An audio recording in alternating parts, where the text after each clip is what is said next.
It's a chilly December morning here in Chocolatetown. Both the Bucks and the Jayhawks have traveled great distances to get here. Which one will hoist the 2A trophy? We find out next on PCN.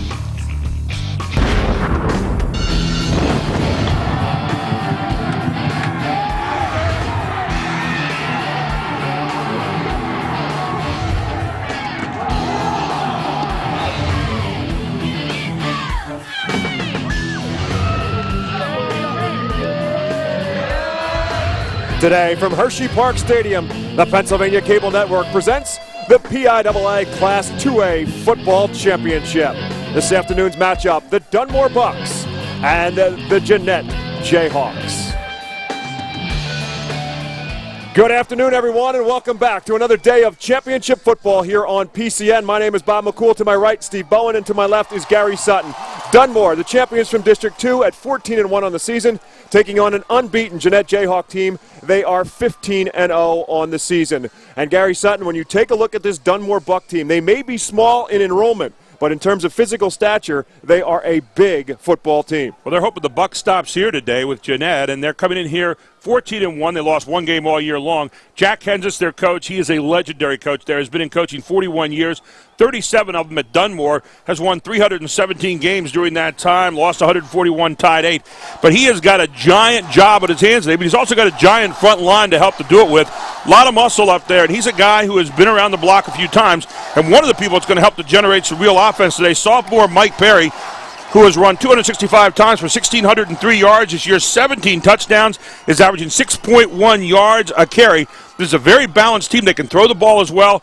They've got 3 guys that have over 30 receptions. It's going to be a very balanced attack you're going to see this afternoon, and it's going to have to be pinpoint against a team that has really come in here motivated this year, Jeannette. The Jeannette Jayhawks, the runners-up a season ago, and Steve Bowen, all they've done this season in 2007, they've scored more points than anybody else in the history of Pennsylvania high school football. They have. There was a big sign that the players ran through. It said nothing personal, it's just business.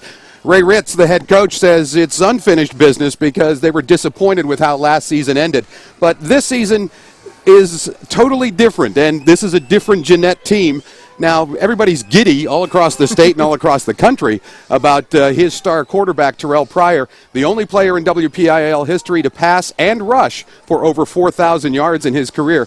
But he's more than that. He's become a real team leader. Last year, they were kind of here because they were more athletic than anybody else. This year, they're just pounding the heck out of people, and Pryor keys everything. They've got good running backs, they've got good receivers, but all eyes are going to be on number 11 this afternoon, including all the eyes of Dunmore, too, because if you want to stop Jeannette, you have to stop Terrelle Pryor. No one's done it so far this season. And in the same time, Gary, I mean, Jack Hensy's been here for a long time. He's been a coach for 41 years, and he said, I've never seen anybody like Terrelle Pryor, and with good reason. No one's ever been quite like Terrelle Pryor.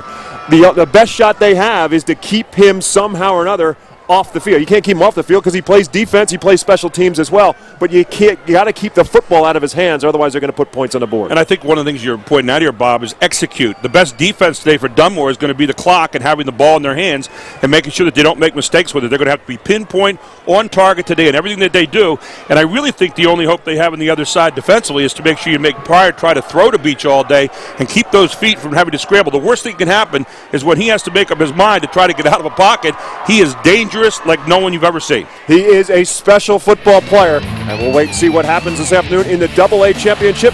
There you see where the two teams have made their way to Hershey, Pennsylvania for today's game. Dunmore out of Scranton, Pennsylvania in District 2. The Jeannette Jayhawks, the champions from the WPIAL, is just east of the city of Pittsburgh. As we'll take a break, we'll come back with the coin toss and get you set for the kickoff of the AA Championship game. Jeannette Jayhawks, the Dunmore Bucks, when we return on PCN.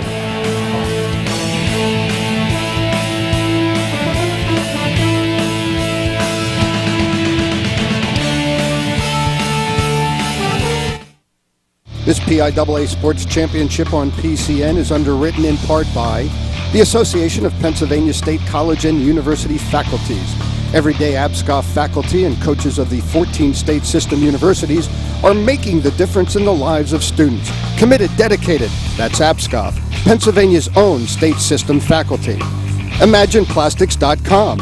Visit their website at www.imagineplastics.com. ImaginePlastics.com. Cool careers.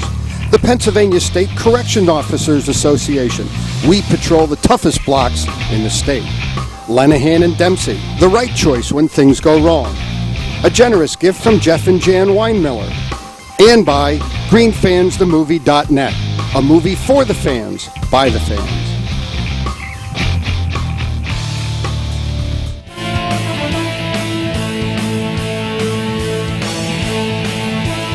Jeannette and Dunmore are set to kick things off here on the AA Championship game. Day 2 of this weekend full of football here for you on the Pennsylvania Cable Network. Steel High with a victory in the Class A Championship yesterday over Sarah Catholic. And then last night, the AAA Championship went to Thomas Jefferson with a victory over Garnet Valley. The AA game this afternoon, and then the Quad A game to finish off the weekend as we get set for the coin toss on the field between captains for Jeannette and for the Dunmore Bucks. Dunmore Bucks head coach Jack Pences. For Jeannette, their captains, number 11, Terrelle Pryor, number 55, Adam Locke, number 77, Jason Markets. Head coach of the Jeannette Jayhawks, Ray Rich. Okay, Dunmore will defer.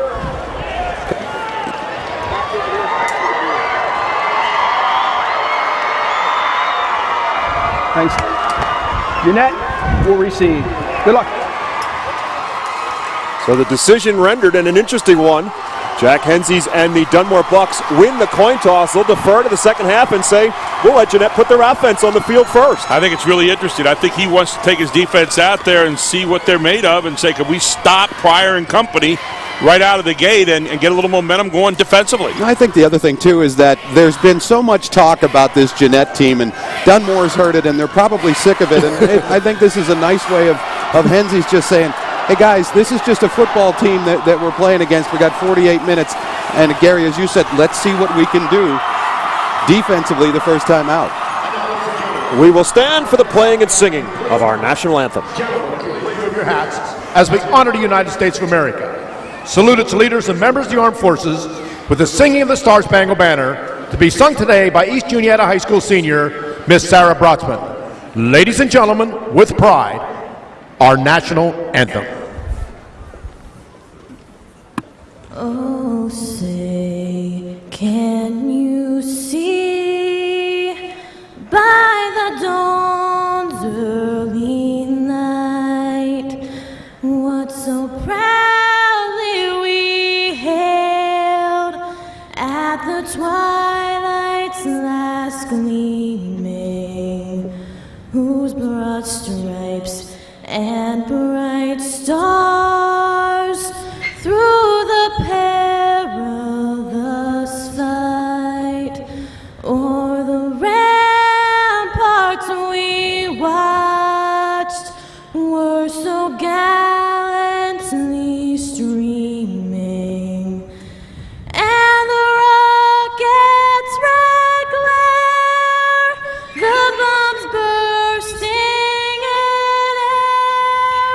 gave proof through the night that our flag was still there.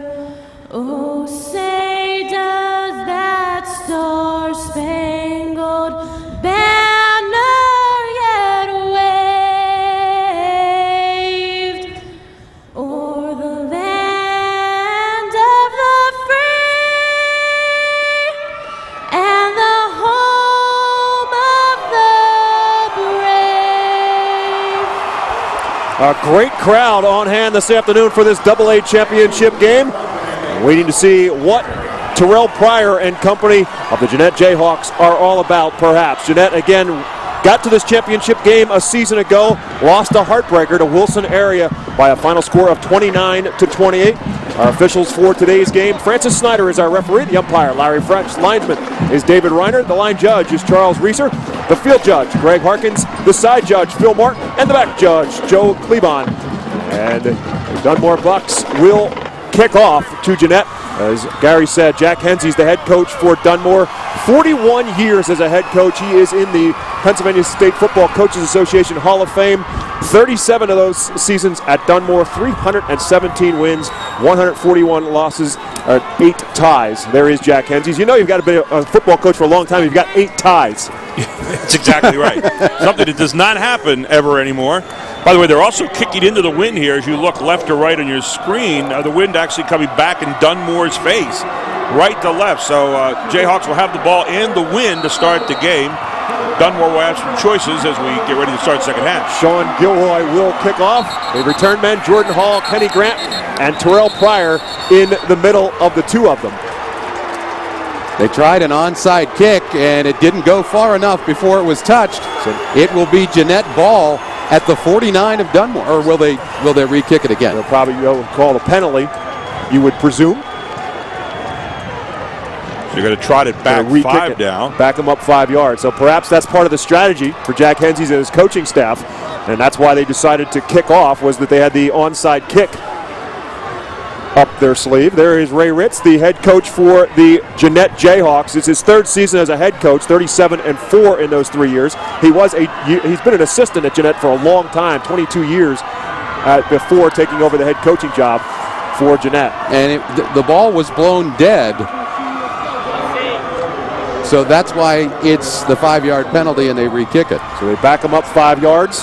So we've not played a second of football, and we've got the game's first penalty. And so the Bucks will back up 5. And again, kicking into the wind, the return men now for Jeannette, moving up to the 15 and 20-yard line. Again, Terrelle Pryor in the middle of Jordan Hall and Kenny Grant back to return. And it's a squib kick this time that will be sat on by one of the up men for the Jayhawks. And falling on the football, Anthony Smolka falling on it at about the 40-yard line. And so that's where Terrelle Pryor and company will put the football in play. Again, Terrelle Pryor, as Steve Bowen said in our pregame show, has thrown and run for over 4,000 yards in his career. There is the starting lineup for the Jayhawks. Jordan Hall, James Derry, and Spino, along with Mosiah Harris. Brandon Barbish is the tight end. Adam Locke, Sammy Moore, Chris Hall, Matt Garbus, and Jason Marcus up front, protecting Terrelle Pryor and company. Kenny Grant also in the backfield for the Jayhawks as they'll run out of a space wing T style of offense. And the first carry for the Jayhawks is indeed Jordan Hall with a big hole, and the blocker's out in front of him, and he will go the distance for the touchdown. And Jordan Hall takes the direct snap and goes the distance. An amazing offensive set as Pryor lined up and then went out in a slot. Jordan Hall came from his slot on the right side, took the direct snap, and just went right between the right guard and right tackle, and it was wide open. He went untouched. But you're going to see the left guard, the left tackle pull out here, and that's what really creates it. And the play-action fake from Jordan Hall is going to set this up for the touchdown. And you can see who's leading out in front there is the big guy, Pryor, patting him on the helmet on the way in. So coming on to attempt the extra point is John Staff, senior kicker. Up and splits the uprights.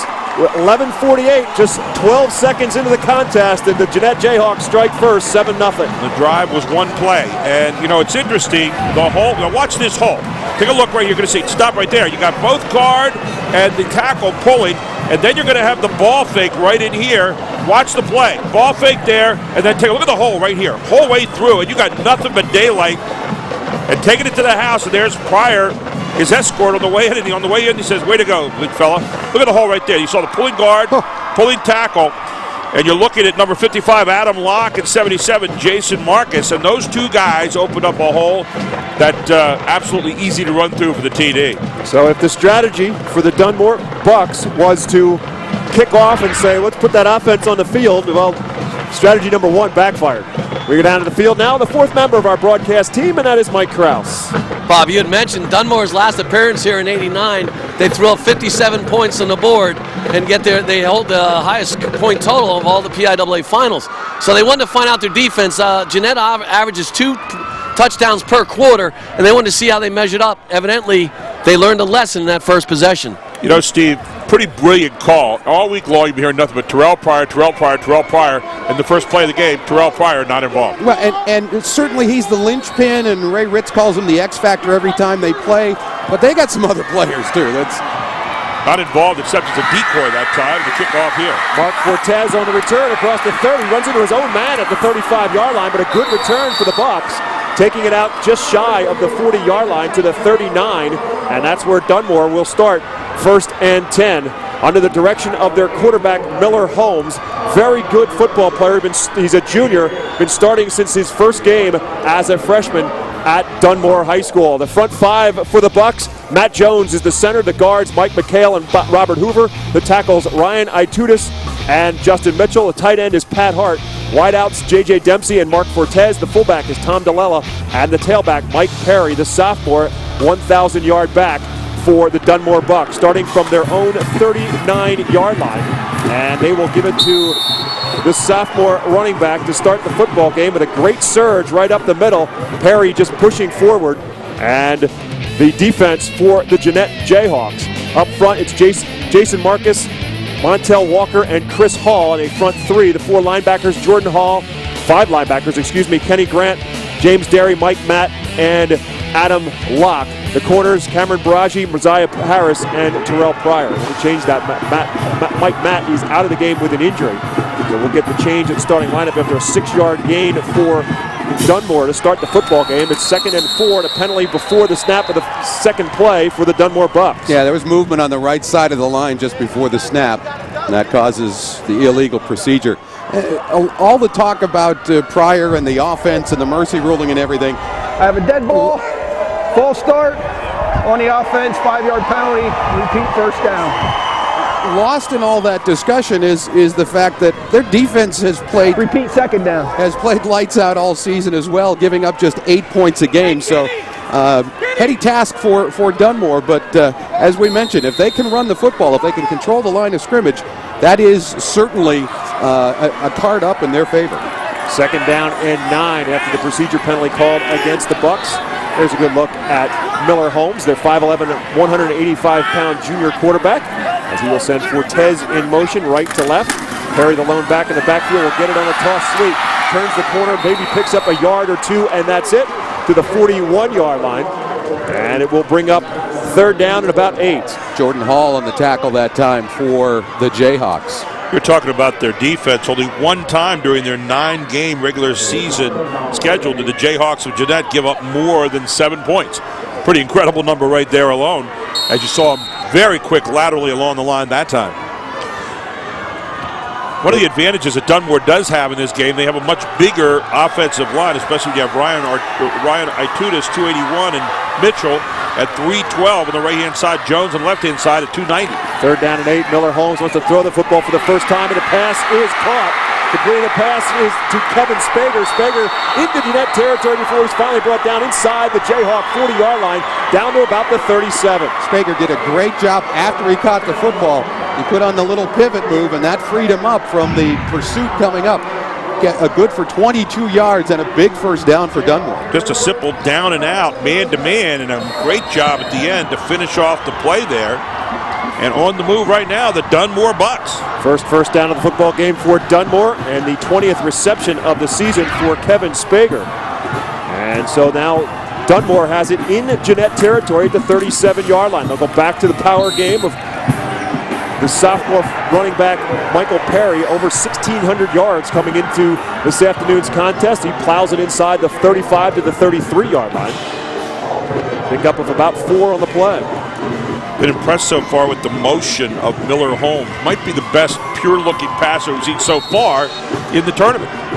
Again, started as a 14-year-old freshman for Jack Henzies. Jack Henzies talking a little bit about that before the football game with him today. He saw the talent coming on this football team, and he knew that he needed that linchpin that Miller Holmes would give him, and he has gone through some growing pains, but now as a 3-year starter, he is a very experienced and crafty quarterback. He gives it right back into the belly of a sophomore running back in Perry, finding ways to pick up yardage, going through traffic and taking it inside the 20-yard line down to about the 19. Watch Robert Hoover, number 75, and number 33, the fullback, kick out here.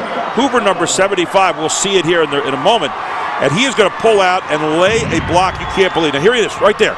He's coming over like that, and then kick it out, number 33 right in front as well, leading the way, and a beautiful run that time by Mike Perry. Hoover at 200 pounds in there in replacement, so to speak, although he's played a lot this year for Jim Sabia. Their 6'5", 295-pound senior will start on defense, and we'll see some time on the offensive line, but he's been going through some back injury problems over the course of this playoff run. Perry gets it again with a hole to run through. Inside the 15, inside the 10-yard line, and close to another first down for the Bucks. Any of you that are ever thinking about playing fullback, Tom DeLella is going to show you right here what fullbacks get to do is to block for the running back. Here he is. Stop right there. You got Tom DeLella right there. You nailed and opened up for a 5 to 6 yard burst. DeLella right here again. Boom! Off to the far side, and then opening up for Perry to get on through. One of the keys was how well the big offensive line of Dunmore would do against this Jeannette defense. So far, so good. And they're doing it on both sides of the line, which you like to see. That means that they have confidence to run any of the running plays that they have in their arsenal. They're also running the clock and keeping the ball in their hands, which you said they had to do. And they give it to the fullback this time, getting through. Actually, they move Pat Hart from the tight end spot into the fullback spot. And Hart trying to bull his way inside to get that first down. And I believe they're going to mark him down short. Actually, it's first and goal. No, they did, Mark. They gave him the 7-yard line. I apologize. It is first and goal to go at the 7-yard line. So the surge does get Pat Hart the first down. First and goal to go for the Dunmore Bucks at the Jeannette 7-yard line. That was Pat Hart's only his 15th carry of the season to get that 1 yard. He's up to 60 now for the year. So what a big yard it was to keep the drive going. Hart now shifts back to his typical tight end spot, lined up tight end left. I formation, the toss to Perry. Perry to the 5, to the 4. And it'll bring up second and goal. DeLella again with another good block, number 33. You're going to hear his number called a lot this afternoon. The fullback leading the way for Perry out there. Opening up. Here's DeLella right here. Coming all across. You'll see that block here. Good block back here. Block on the inside there by number 60, McHale. And then the opening. Again, Dunmore having its way on the ground so far, Steve. And Perry runs hard. He's been fun to watch so far. He gained 20 pounds, lived in a weight room with those big offensive linemen, and they went from a 185-pound freshman a year ago to a 205-pound sophomore. 1,600-plus yards, as I said a moment ago, and so far 6 carries and 37 yards, as Dunmore will keep it on the ground, but the Jeannette Jayhawk defense this time is equal to the challenge, and they get nowhere. This is a huge series for Dunmore in this game. I think if they could answer here, momentum unbelievable. Look, the hole opens up just for a second right there, but then it closes down quickly. And there's where the quickness of Jeanette's defense really reacting to get in there and snuff that hole. Jason Marcus closing that hole, 5'11", 265-pound defensive end, getting the tackle at the 4-yard line. Third and goal to go now for the Bucks. 5:45 remaining in the first quarter. Again, Jeannette on the first play of the game goes 50-plus yards for a touchdown. Dunmore trying to respond. Play action fake, and Holmes going to keep it on a bootleg. Finds daylight, great cut, and a touchdown run. 4 yards for Miller Holmes on a quarterback keeper. And Pat Hart got a great block on the outside that time to open it up. Well, what you did there is you showed the play action that sucked Jeannette into the middle there. They're coming really hard up the middle and very aggressive.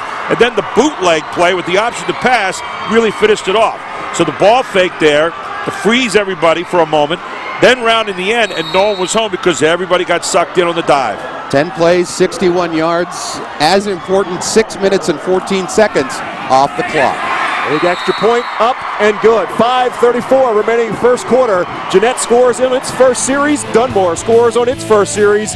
And we'll take a break, come back with more on the AA championship game. Jeannette 7, Dunmore 7.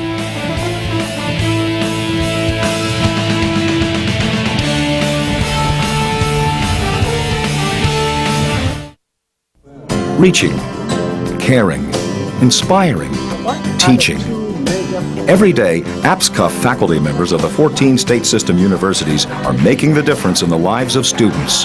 What I get to do here is not just teach. Teaching is great, I love it, but you get to mentor. And mentoring to me means that at certain points, I'm explaining things, but I'm also listening and we're problem solving together. Committed, dedicated, APSCUF, Pennsylvania's own state system faculty. They've stormed beaches and freed countries. They've raised our flag and our hope. They've been called leathernecks, they've been called devil dogs. But above all, they're called Marines.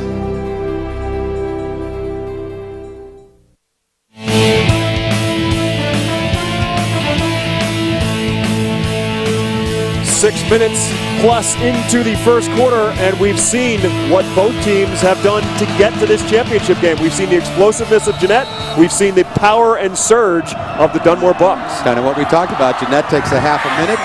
Dunmore takes half a quarter. And some trouble on the kickoff, and Jeannette finally gets back and picks it up at the 2-yard line. It's Jordan Hall, the man that had the long touchdown run, trying to find something, and all he's going to find is a sea of white and red, and that's the Dunmore Bucks pinning him back at around the 5-yard line. Well, Dunmore answered with the great 6-minute drive, and now they answer with a wonderful kickoff, and they get a break here, and so we'll see how Jeannette handles having it stuck in their face and then coming out here with the offense starting inside their own 5. And here's a Dunmore starting defense, and a big bunch they are. You can see them up front there go with a 4-4 look, or 4-3 look rather. They got 3 linebackers, Lukasic, McHale, Trada, really good ones. And then Enoch, Cortez, Hart, and Dempsey in the secondary, the quarterbacks and safeties. First down and 10 from the 5-yard line for the Jeannette Jayhawks. And Terrelle Pryor this time is going to run the option. He'll keep it, and he'll get maybe a yard. Good open field tackle by the leader of that defense. That's the strong safety, Pat Hart. And Pat Hart is going to be the shadow guy today all the time on Terrelle Pryor. Number 25, his only job is to find Pryor, and you see him right here. That's his job. Shadow Pryor everywhere he goes today, and I'm sure our cameras will keep an eye on that throughout the day. You'll see him. Nothing else to worry about but Pryor. Second down and 9 after the 1-yard run for Terrelle Pryor.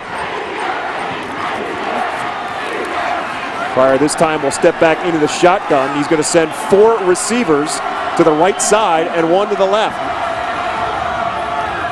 And now his fullback, James Derry, will go in motion, and Pryor with a terrific throw across the middle of the field, completing the pass. It's Jordan Hall making the catch across the 25-yard line to the 29-yard line. First and 10 for the Jayhawks. We talked about the difference this year from last year. Last year, Terrelle Pryor probably would have pulled that down and tried to make a play by himself. This year, calm, cool, and collected in the backfield. And Bob, you hit the nail on the head. Terrific throw. James Derry just running a nice little down and in route, a real soft route, but wide open. A lot of people talk about Pryor's motion, but I'll tell you what, it's an economical motion. He keeps it very tight. This time he'll just give it to the fullback dive, and that's James Derry pushing his way forward to the 34-yard line. Pickup of about 5, and it should be 2nd and 5. Let's go down the sidelines to Mike Krause. Bob, I'm staying in the end zone, and you can see where Aaron Pryor as a thrower, because of his height, he can see the whole field. His vision is clear because he can actually see over his offensive and the defensive line of Dunmore, so there's no concern of watching the cuts and the breaks on the receivers. It's wide open to him. The difference of Terrelle Pryor in 365 days, to me, guys, is stunning. He is a physically much bigger player as the Dunmore Bucks contain the sweep to the far side of the field right around the line of scrimmage. Boy, the guy that did it too was Lukasic. 2'11", 6 feet. Just submarining here. They did the pull play again. Watch Lukasic submarine underneath and go for the feet. You got to go for the feet here to get these guys. You see the pulling guard, the tackle. Here he comes. Go for the feet. And there it is. It was Kenny Grant getting his first carry of the game. He'll get a yard, 3rd and 4. And here comes the Jayhawks to the line of scrimmage. Right around just shy of the 35-yard line. They've got to get to the 40 to pick up the first down.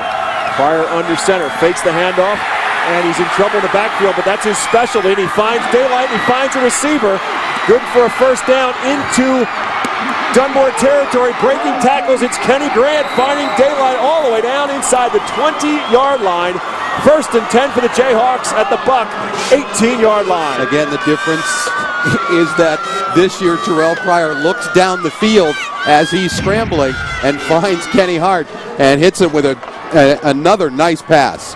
Give credit there to a blocker as well as number 54 in on that play to make sure that he kept open and make that pass at all. 59 yards on the hookup from Terrelle Pryor to Kenny Grant. And the Jayhawks have it 1st and 10 at the 19-yard line of Dunmore. There was number 54, Matt Gabris, the right guard, who saved that from being a sack. And this time the Buck defense settles in very quickly on the fullback James Derry and wrapping him up And no gain on the play. Actually, he'll actually give his forward progress to about just inside the 18-yard line. We'll call it second down and a long 8. Nothing big here, just straightforward dive and not a lot home as the middle of that big Buck line throws him back. Second carry of the game for James Derry. There's Jack Hens. He's the longtime head coach for the Dunmore Bucks, Hall of Fame coach. With his defense out on the field right now trying to slow down Terrelle Pryor and company. 4 receivers bunched to the left side. Pryor wants to roll that way. Going to keep it. Straight arms his way through one tackle and will step to about the 10-yard line before getting bumped out of bounds. When they play traditional offense, when they line up, tight end and a receiver on either side, backs in the eye, it's easier for Dunmore to combat that quick Jeannette offensive line. When they spread it, that's a different story because in the open field, well, there's number 11. 6-yard pickup for Terrelle Pryor. They get third down and about 2 coming up. And people look at a play like that and say, he got 6 yards out of that? Yeah. It kind of didn't look like it, but that's a 6'6" guy kind of gliding along, looking for receivers. Everybody's paying attention to him. And he gets 6 yards out of the play, brings up third and short. Again, naked backfield with Pryor, and this time he's going to run to the side of the 4 receivers. He'll get the first down, and a good open field tackle from Pat Hart to prevent the touchdown as Pryor gets down at about the 6-yard line. First and goal to go. Well, he's 6'6", so when he stretches, he's good for 2 yards, but you're going to see right here where Terrelle Pryor coming out the outside down. Watch here. He could have gotten more, but he had a receiver slip down behind there, and his shadow man managed to bring him down. And that's a nice open field tackle by Pat Hart. He's doing a great job being the shadow of Terrelle Pryor so far this afternoon. Yet here is Jeannette again knocking on the door at the 7-yard line. Greg Williams now checks into the lineup for the Jeannette Jayhawks, wearing number 15. As an extra wide receiver. Again, they were going the last 2 plays with 4 receiver sets. This time they'll put 2 receivers right and 1 to the left, and a more traditional 2 wings flanking Terrelle Pryor on the option pitch. Jordan Hall cuts the corner to the 5 and gets bumped out of bounds and around the 3-yard line. It'll be second down and goal to go from the 3. They talk about great players, and what is a great player? It's someone who makes everyone around him better. But watch this. Defense right here, getting inside and then pitching it out there. Really a little bit early, but it worked out well. And right around the corner comes number 2, and that is Jordan Hall. So, Pryor has the ability this year, as you said, not to turn everything into himself. He pitches, he passes, he's looking for other people to get involved instead of trying to do it all himself. Mike McHale, Ryan Enot on the tackle for the Bucks at the 3-yard line, second down and goal to go. 4 receivers this time right side, only 1 to the left. That's Kenny Grant, quarterback keeper, and it's Terrelle Pryor with a great surge by his offensive line in front of him. Barrels into the end zone for the touchdown from 3 yards out. When they are in that spread formation, it makes it a whole lot more difficult for the defensive linemen to figure out just exactly what's going to happen. Watch this. You got to get him behind left guard Sammy Moore. And nice job of trying to get in, but you just stretch forward. If you're Pryor, you just stretch forward. That's a 6'6" frame. Like we said, he's good for 2 yards, just laying out. So the Jayhawks now will bring on the special teams to kick the extra point. John Staff is the kicker. Nick Spino the holder. Snap good, hold is down, and the kick has plenty of distance, but it hits the upright. And with 1:27 remaining now in the first quarter, the score, the Jayhawks 13, the Dunmore Bucks 7. Terrelle Pryor, the rushing touchdown from 3 yards out. That's merely his 32nd rushing touchdown of the season. Goes along with 22 passing touchdowns on the year for Pryor. You see right there, Lukasic had a chance at him. He got around the corner, but Pryor already diving forward motion. The other thing too, Gary, is that he makes his mind up right away. That isn't waiting for a hole. That's saying, okay, I'm going to follow Lukasic all the way through. Well, it was forward motion the whole way too. There's no question about where he's going, and even though 75 Lukasic's hanging around his legs, or make that Hoover rather, hanging around his legs, he still drags him into the end zone. 10 plays, 94 yards for the Jeannette Jayhawks. A little different than the first series where they went 1 play and 58 yards, but nonetheless it's 6 points, and it's 13-7 Jeannette on top of Dunmore. PCN is the only statewide network covering the PIAA championships. For a complete schedule of upcoming sports events, visit the network's website, www.pcntv.com. Talking about Terrelle Pryor and the numbers, and you can't help but talk about numbers when you talk about Terrelle Pryor. 1,800 yards throwing the football, 1,700 yards running with the football, and 4,000 yards rushing, 4,000 passing as a player in his career at Jeannette in addition to everything else. Now he's kicking off for Jeannette as well today. And the kickoff will be taken by Mark Fortes. And Kevin Spager on the return across the 25 to about the 30-yard line. And talking a little bit about the numbers for Terrelle Pryor, he is known to be the only player in WPIAL history to do the 4,000 thing. And they've sent people to the record books trying to find out if there's anybody in the state of Pennsylvania who's ever done that. And to this point, no one has found anyone who has ever done the 4,000 thing. Just one more thing that will live in the legend of Terrelle Pryor and what he's done in Pennsylvania high school football the last 2 years. The #1 recruited player in the country. I'm just impressed with the 53 touchdowns, 22 in the air, 31 on the ground. Michael Perry, the sophomore running back for the Dunmore Bucks, breaks a tackle across the 30, 35, and out close to the 40-yard line.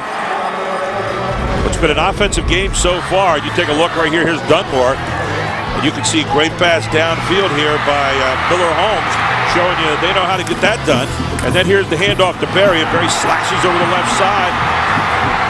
And then again, it's Dunmore coming back and answering with number 10, Miller Holmes, carrying himself on the quarterback option. Perry gets 9 yards on that first down run. Second down and less than a yard coming up. And Miller Holmes, of course, with the only touchdown for Dunmore in the game on that carry you just saw a moment ago. Timeout on the field. At this point in time, I believe it's just an official's timeout. There's 46 seconds remaining in the first quarter. Dunmore has it second down and less than a yard to pick up the first down. Michael Perry, 8 carries, 46 yards already. It's been a really intriguing tale of two cities so far, with the strength of Dunmore up front, the quickness of the Jayhawks of Jeannette.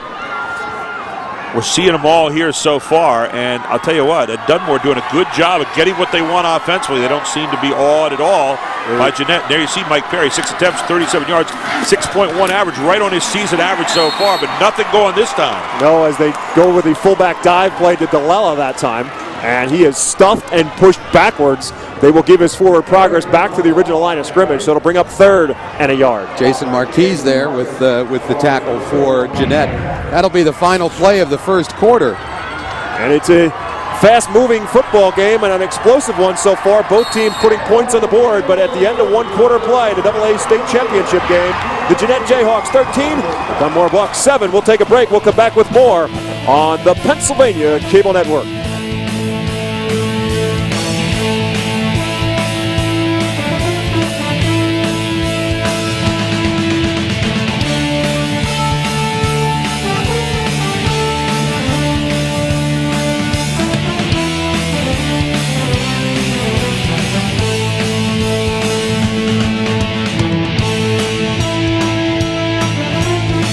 Fidelity Bank congratulates the Dunmore Bucks for an outstanding season. You are a real asset to our community.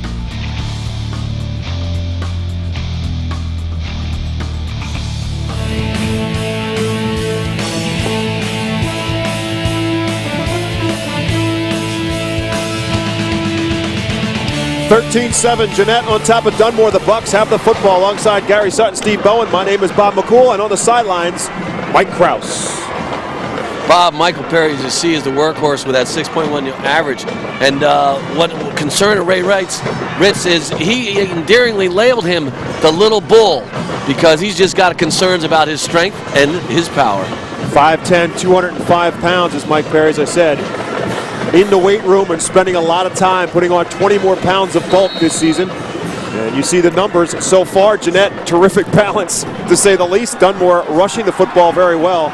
But the Jayhawks with that explosiveness, that 58-yard run for Jordan Hall, getting the game going on the first play from scrimmage. Football is loose, and we'll wait and see who falls on the bottom of the football. The Bucks looked like they had the first down, but the football came loose. Let's wait and see the officials unfold everything. We're going to see the ball come loose here, and there's Pryor. Look at him leaping over top. But the ball comes loose at the end, and it's going to be covered, I believe, by Dunmore, and is.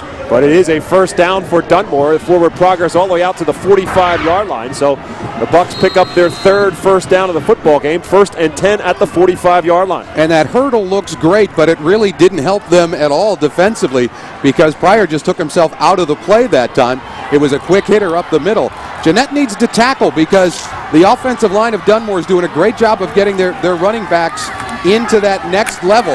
Miller Holmes setting up the screen pass, completes it to Michael Perry. Perry gets the football out to about the 48-yard line. Picked up about 3 on the play. And Bob, there again, taking advantage of that over pursuit by the Jayhawk defense by setting them up with the screen. And you'll see it here. Look, they just block for a moment, then everybody kind of coming through, and then you've got your man right out here on the screen play. And some good yardage for Perry. Sets up 2nd down and 6 yards to go. We saw the numbers at the end of the first quarter, but this is only the 2nd possession of the game now for Dunmore, so they're trying to even up those numbers. 2 possessions for Jeannette. This is the 2nd one for Dunmore, and they're marching again. I formation, they'll give it to Perry. Perry breaks a tackle, gets into Jeannette territory, and will pick up what appears to be 1st down yardage to about the 45-yard line. Watch number 75, Robert Hoover, from his right guard spot, pull, and then sustain the block the whole way down as Perry's going down the field. Right there he is, Robert Hoover. No, not of the Animal House fame, but watch this. Robert Hoover pulling right here. Now stop right there. Here's Hoover. Now he's got his block here. Now watch. He's going to continue to sustain it the whole way down here as Perry continues to push. Look at Hoover. Like an escort. Here it is for another angle. Hoover just pushing his man, stays right on top of it the whole way. And finally making the tackle is James Derry for Jeannette, but not before Perry picks up another 1st down for Dunmore at the Jeannette 45-yard line. So again, Dunmore doing what they want to do game plan-wise. Long, sustained drives and hoping to put points on the board as well, but this time the Jayhawk defense responds and wraps up Perry at the line of scrimmage. There are a whole flock of Hawks up there that time, including Chris Hall, the right tackle. You saw him right there, number 50, who just led the charge. You remember Robert Hoover in Animal House, don't you? He was the head of the fraternity house, the Animal House. On a legacy. Steve? Yes, a legacy. Yes. 9:55 remaining in the first half of the football game. Jeannette on top of Dunmore, 13-7. Again, the Dunmore offensive line is allowing Perry to get into the linebackers and defensive back, that 2nd level of the Jeannette defense. Jeannette's not tackling well so far. Holmes this time with a straight drop, looking right side, looking to go deep. And the ball is tossed up in the air and intercepted. Throwing it up in the air against this Jeannette defense is a dangerous situation, and Kenny Grant comes away with the interception for the Jayhawks. 2nd big play by Kenny Grant. The ball hung up a little bit on Holmes. Now the wind's actually crossing now. It's not totally behind. They had a down and in route. Now watch this. You're going to watch 13 go out here, and you're going to watch. Now watch. This man right here is wide open, but he opts to go for the long pass. If he goes short, man's open. Right here, though, he's covered very, very well downfield, as you saw there by number 10 for Jeannette. And that number 10, Sunder, did a great job of reading the whole way and then picking it off.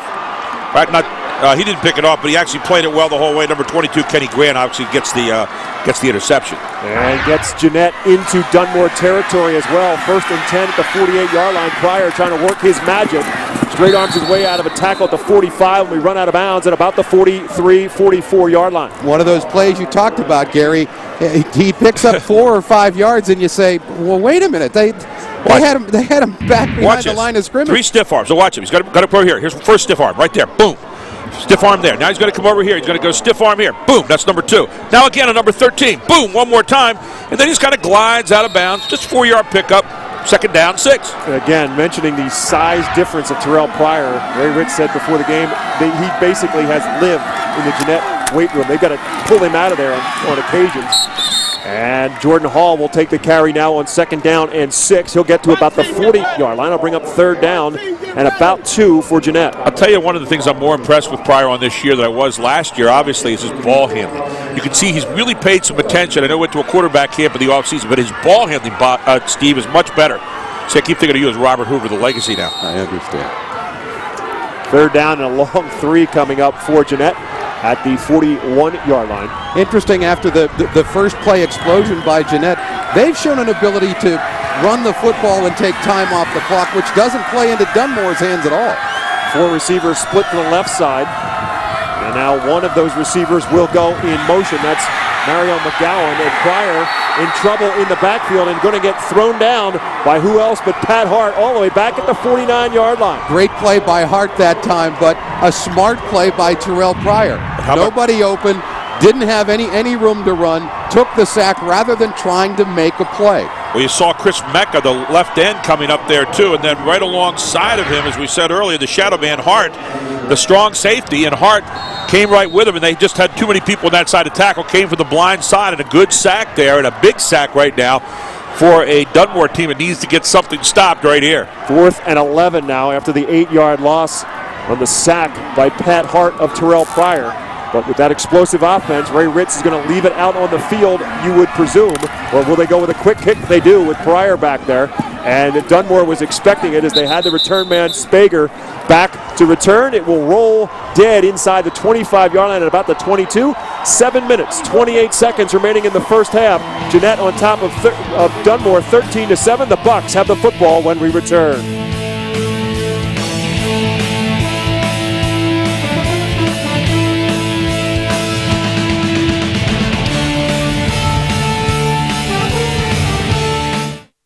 As children, we're so trusting. We trust our dads. We trust our moms. We trust our teachers. Wouldn't it be nice to feel that same trust when you need legal advice? At Lenahan & Dempsey, you will. Lenahan & Dempsey has been serving the community for over 50 years, earning their clients' trust every day. Trust. Just one more reason Lenahan & Dempsey is the right choice when things go wrong. The top 8 reasons why students should play interscholastic sports. School spirit, sis boom ba. Is that what they used to say? For the physical and mental workout. To know the thrill of victory. It's real, not virtual. Hearing my mom over the crowd. Because sports is a metaphor for life, right? To just have fun. And the #1 reason why students should play interscholastic sports. To get my family out of the house.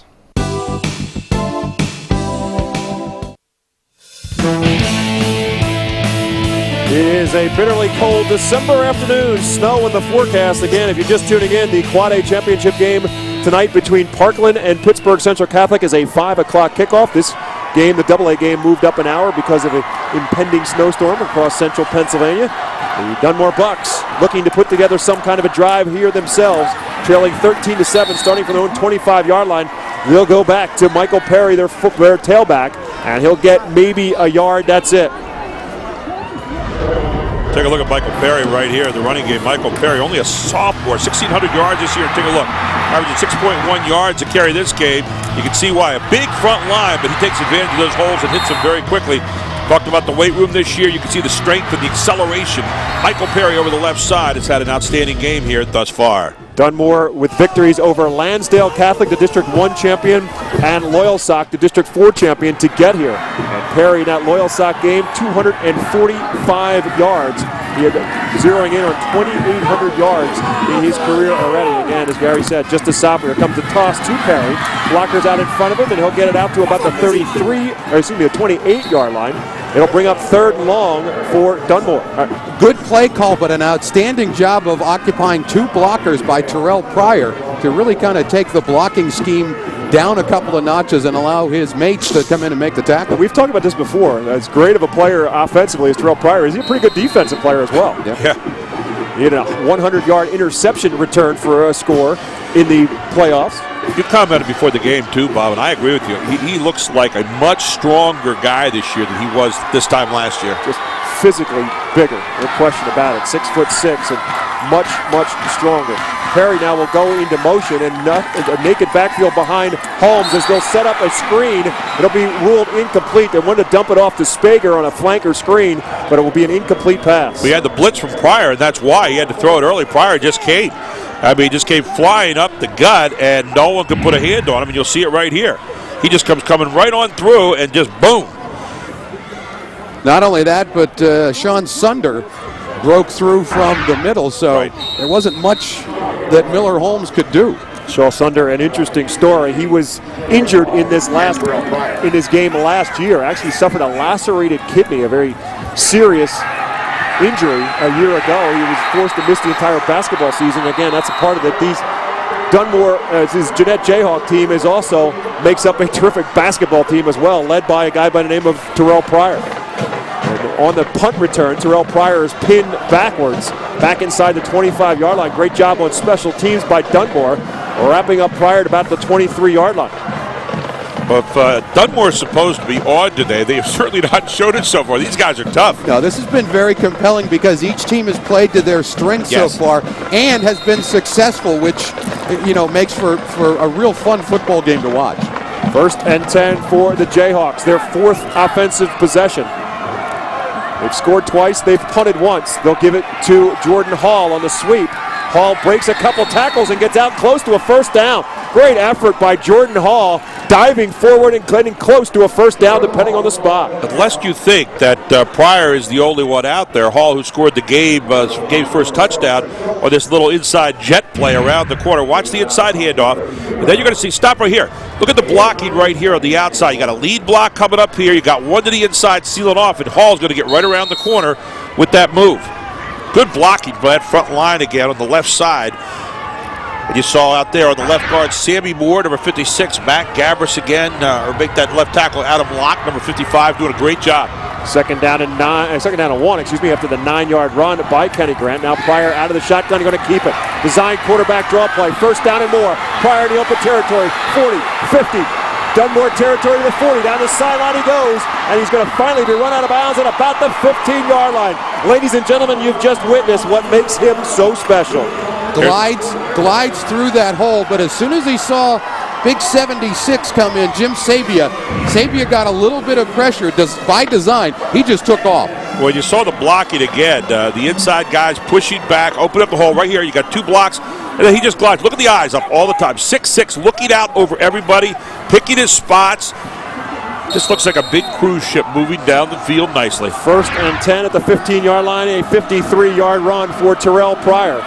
He goes under center now with a powerhouse backfield behind him, and it's Jordan Hall who gets the call. Jordan Hall will take it inside the 10 to about the 9. And that's the best inside running play that they've had out of a real standard formation. Nice job blocking up front by those big guys.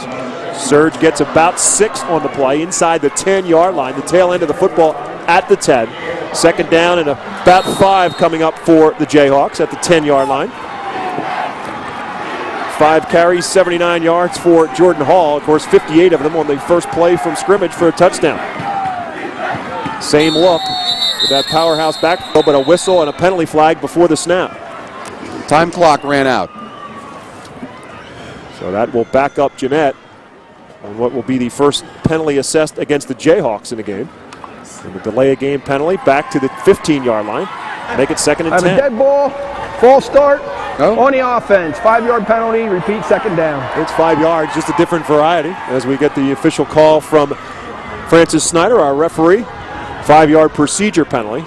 So it will indeed be 2nd and 10 from the 15-yard line. It's been a really clean game so far, almost penalty-free here, except for one each team. And now here's Jeannette backed up with the game they just got a moment ago. 4 minutes, 43 seconds remaining now in the first half. We invite you to stick around at halftime. There you see the numbers for Jordan Hall. Mike Zambelli and Jim Wills will take you through some halftime highlights and some insight into the Jayhawks and the Dunmore Bucks. 13-7, Jeannette on top, and the Jayhawks looking for more. Pryor under center with receivers bunched to the right side. They'll toss it to the outside, and the pass is dropped on the spot. Dade Vaughn out there as the receiver could not hold on. Dade Vaughn in perfect position, and he had nothing but daylight to the end zone as all the people downfield had already blocked their men inside. There was nothing but a lane to pay dirt.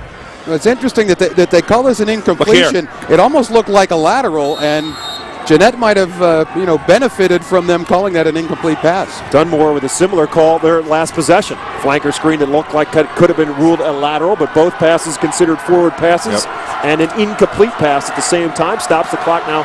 4:22 remaining first half. 3rd and 10 for the Jayhawks.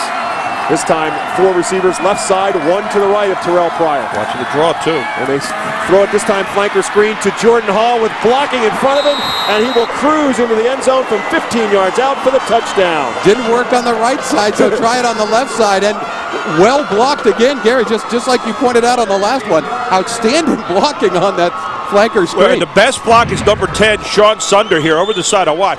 Here's the pass. Now Sunder, you can't even see it on our screen there, but Sunder actually blocked to the inside. Sunder out there, the tight end, just with a beautiful inside block that opened it up for the touchdown. So Jordan Hall with a rushing touchdown of 58 yards and now a reception for a touchdown from 15 yards out. And they'll go for 2. Now leading by 12 points. Pryor wants to throw for it, but it's off the fingertips of his intended target, and it will be an incomplete pass. Jordan Hall, the intended target. So now 4:15 remains in the first half, and our score, Jeannette 19 and Dunmore 7. Let's go down to the sidelines one more time with Mike Krause. Cheerleaders.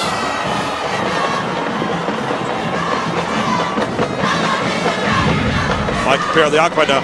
Take a look right over here. There's the screen, or the block I was talking about there was subject to the inside. And you wonder if that, I think that was a lateral too, because the line of scrimmage was the 15. He caught it at the 17, so instead of a pass reception, it's a 15-yard touchdown run by Jordan Hall. Yeah, and the nice part about it is that it still counts just 6 on the board, either way you look at it. Right. The 2-point conversion pass incomplete. Let's check back again now with Mike Krause. We got things hooked up. Bob, you can see the athleticism by Aaron Pryor. Right now he's got 5 schools: Ohio State, West Virginia, Florida, Penn State, and Tennessee. He had an official visit to Ohio State before the Wisconsin football game. They have a tradition of walking down this long street and then going to this old gymnasium to have a little bit of pep rally. He's leading this team, and the people up there at Ohio State are chanting his name, Aaron, Aaron, Aaron. He really was excited about it. And Bob, you know about now what another school that just added into the mix. The Oregon Ducks, and Mike Paletti, the head coach for Oregon, has kind of come out of nowhere, and the recruiting trail of Terrelle Pryor. Terrelle Pryor right now is believed to be choosing between Ohio State, West Virginia. Florida was in the mix. Tennessee has been in the mix from the very beginning. Oregon is now in the mix, and Penn State still very much in the mix as well in the recruiting process of Terrelle Pryor. He is nowhere close, he claims, to making his final decision as to where he wants to go. And part of that is Terrelle Pryor, the football player, is perhaps the #1 recruit in the country. Terrelle Pryor, the basketball player, is a top 50 player in the country, and he wants to play both. By the way, if they're calling out there in Michigan, Aaron, Aaron, Aaron, they'll have the wrong Pryor because it's Terrelle Pryor, not Aaron Pryor. So Dunmore has the football now after the kick return, 1st and 10 at the 25-yard line. 4 minutes and 8 seconds remaining in the first half, and the Dunmore Bucks now on offense, trailing 19-7. Big series coming up now for Dunmore. They will split J.J. Dempsey out to the left side and bunch things up in the backfield, trying to spring a block for Perry. Perry is surging forward, out across the 30 to about the 31-yard line. He'll bring up 2nd and about 4. Nice little trap play there to try to get Perry open that time, and again it was 75 Hoover, the guy that was leading the parade out of there. You see the little cross there in the middle, and then Perry coming right in behind Hoover again on that left side. It's been a good play all afternoon. It's gotten 4, 5, 6 yards every time they've run it. Be interesting to see if Ray Ritz changes things up a little bit defensively. They've kind of determined pre-snap where Terrelle Pryor is going to be, and it almost seems like the play call by Dunmore is to run away from him just by design. Here comes a toss sweep right side. Perry trying to pick his way, finding some daylight. Jeannette all over him. I believe the football may have come loose. But Perry wrapped up and will recover the football back at around the 30-yard line. So they'll lose about a yard on the play, and it'll bring up 3rd and 5. Initial hit that time by 31 Montel Walker, who did a great job fighting off his block. And then again, the pursuit by Jeannette. One of the reasons that they've only given up 8.7 points a game is tremendous pursuit to the ball. The traps have worked well against them so far. Straight up blocking, though, they've been able to handle that very well along the line because of their quickness. 3rd and 5 for Dunmore. And now they'll bunch 3 receivers left side and a whistle before the snap. And I believe a timeout being called by Dunmore. It is a Buck timeout, 2:47 remaining first half of play. The Bucks on offense, but trailing 19-7. So Jack Hensey's the head coach, wanting to talk about what he wants to do with his offensive team after the timeout. PCN's wall-to-wall farm show coverage. We're on Saturday, January the 5th through Saturday, January the 12th. Some of the highlights include a high school rodeo and the square dance competition. Governor Ren Liddell will lead the opening ceremonies live on Saturday, January the 5th, only on PCN. I like the timeout call here because 2:47 left in the half. You're down by 2 scores, and you need 5 yards here, or else you got to give it back to a team that's been really good the last 2 times they've had the football. Yeah. Yeah, you don't want the bus to leave town in the first half. Nope. And this is a big time here. If you can somehow either get a good drive, even if you don't get points, a good drive, or put points in there, you're still down 12 points in the game here so far. So this is a big play here, a defining moment in the early part of this contest. As you saw, Jeannette doesn't need a whole lot of time on the clock to score from anywhere on the field. 58-yard run on the first play from scrimmage from Jordan Hall, getting Jeannette on top. They're right now on top 19-7. With the Dunmore Bucks having a 3rd down and 5 from their own 30-yard line. 3 receivers bunched to the right side. Now Spager will go in motion right to left in front of Holmes out of the shotgun.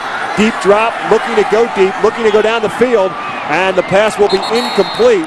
The double cover downfield was Fortes, and the incomplete pass will make it 4th down. Just barely missed on the throw, but great protection that time because he hasn't had all that much time when he's thrown previously. Watch this. You want to see how to step up the pocket out. So this is just a fly pattern, slant to the inside, slight slant, and an almost perfect throw. Just passed.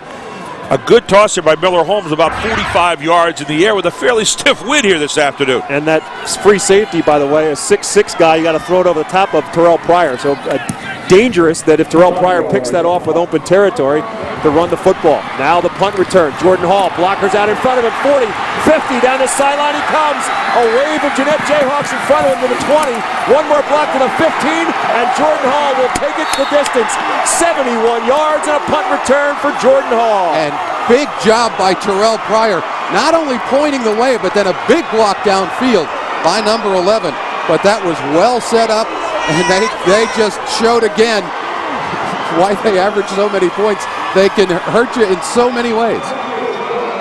So what we said a moment ago, Dunmore not wanting to get the ball back in the hands of the Jayhawks, and it's Jordan Hall, the junior, with a coming out party this afternoon. He's been a big part of this Jayhawk surge to a perfect season, and he has shown that today. 71 yards on a punt return. But watch Pryor. Pryor coming up right here, hunting the block, all the way down, and there it is. Boom. Last guy to beat. 2 blocks put down there by Hall. And his partner there and right on in the end zone. And I'll tell you what an afternoon so far for Mr. Granow, Mr. Hall out there. He's been unbelievable. Done it almost every way possible so far. A 58-yard run, a 15-yard pass reception, and now on special teams as well. Jordan Hall with the punt return. And he has done a little bit of everything today, and so has Terrelle Pryor, including blocking ability. Well, add that to the list. Dane Vaughn, along with Pryor there, gave the block at the end, number 34. Dane Vaughn you saw down there on the special teams, and knocking a man off his pins to spring Hall to the end zone. Well, we've talked about Pryor and his transcendency this year from last year. I think that's another thing that we're seeing, and we've seen it on defense. Last year, he really wasn't a tough guy on defense. This year, he thrives on contact. I think maybe it's oversimplification, but he's gone from being an athlete to a football player. Yeah. And now a 2-point conversion attempt. Jeannette called the timeout to talk about what they wanted to do on a 2-point conversion attempt. And again, we'll bunch 4 receivers to the right side. Now Shaw Sunder will go in motion to the left. Pryor going to throw or run? He's going to maybe do both. He's going to run. Now he finds an open receiver, wide open in the end zone. And that's the ability of Terrelle Pryor. Sucks the defense in. Shaw Sunder comes open for the 2-point conversion. The moment he moves forward, everybody comes up, and that frees up everybody behind. Great players make everyone around them better because of what they do in terms of drawing attention to themselves. Yeah, and he had, again, I'm not sure he makes this throw last year. Right there. You saw everybody come up. Everybody gets caught watching him, and the moment you watch him and leave your responsibilities, it's over. See him. Watch him come over here. They can see white shirts coming up out of nowhere. Here he is. He's setting up now. He's going to run. No. And everybody looking back and saying, look what it looks like. Here's what happens. Right there, you see the freeze. Now the man open to the back of the end zone. But based on what you're seeing, if you're Jack Hensies, you can't yell at your defensive backs. I mean, if he's going to start running, pick your poison. I'd go too. I mean, what else would you do when you start to see a guy with that kind of ability start to run? And wide open in the end zone is Shaw Sunder for the 2-point conversion. So it's now 27-7. The Jayhawks on top. There is Shaw Sunder. Again, was injured in last year's state championship game as the Jayhawks fell to Wilson area a year ago, and they have said without hesitation that their single-minded goal was to get back here and get the gold medal this year. How about the day that young man, number 2, Jordan Hall, is having so far? First play of the game, touchdown, returns a punt for the touchdown. I mean, he's been unreal. And now Pryor will tee it up and kick off. And back to return, Mark Fortes, Kevin Spager for the Dunmore Bucks. Instead, they'll go with a squib kick. And falling on it, one of the up men for the Bucks. That's Brian Copeland, sophomore, falling on the football. And Dunmore will take it. Still plenty of time left for Dunmore. 2:22 remaining and 2 timeouts. I'm not sure that was by design. I don't think it was by design at all. I think that was just off the wrong side of the foot. But now you get a short field if you're Dunmore and a chance to put some points on the board. You're down 27-7. No question about it. You're in a world of trouble right now. But if you go in there with a touchdown here at halftime, you've got the choice of second half. And, who knows? And they've still done a great job up front, that big offensive line, to spring Perry. Not so much lately, but they've shown that they can do that. Perry gets the call on 1st and 10. Gets blocking, gets to Jeannette territory, picks up the first down, straight arms his way out, and finally wrapped out of bounds and thrown down inside the 35-yard line. Good, strong first down run for Michael Perry. Terrelle Pryor on the tackle. Speaking of Mike McHale, the left guard with a block that sprang him up, number 60.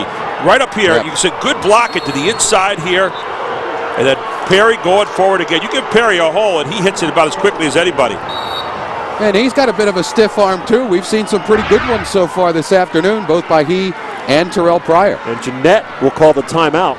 The Jayhawks burning their second timeout. 2 minutes and 12 seconds now remaining in the first half. Ray Ritz coming out on the field, wants to talk to his team a little bit. So at 1st and 10 now for Dunmore at the Jeannette 35-yard line. PCN is the only place you can see all 8 PIAA basketball championship games, as well as the football games you're watching right now. Coming up in March, the Bryce Jordan Center, PCN will be there for all 8 championship games, and our high school basketball schedule begins in January. A couple of special tournaments. Saturday, January the 12th is when we'll kick it off at the Harrisburg Hoop Fest. 4:20 is the first game of a triple-header. Harrisburg and Lower Marion is the first game. Reading and York William Penn is game 2. And then game 3, Susquehanna Township and Chambersburg. We'll have another doubleheader for you Saturday, February 2nd. The Scholastic Play-by-Play Classic from Villanova University. First game, Ridley and Lower Marion. The second game, Chester and Roman Catholic. Tune into PCNTV.com for a complete schedule coming up in the next few weeks of our winter broadcast schedule. Basketball, wrestling coming your way as the winter season turns after the football playoffs are complete.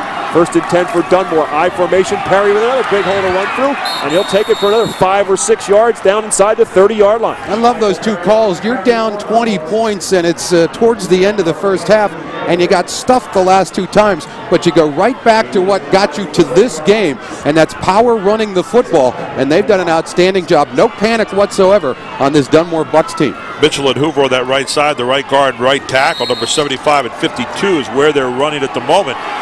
And Perry doing a good job of getting them behind those 2 big horses.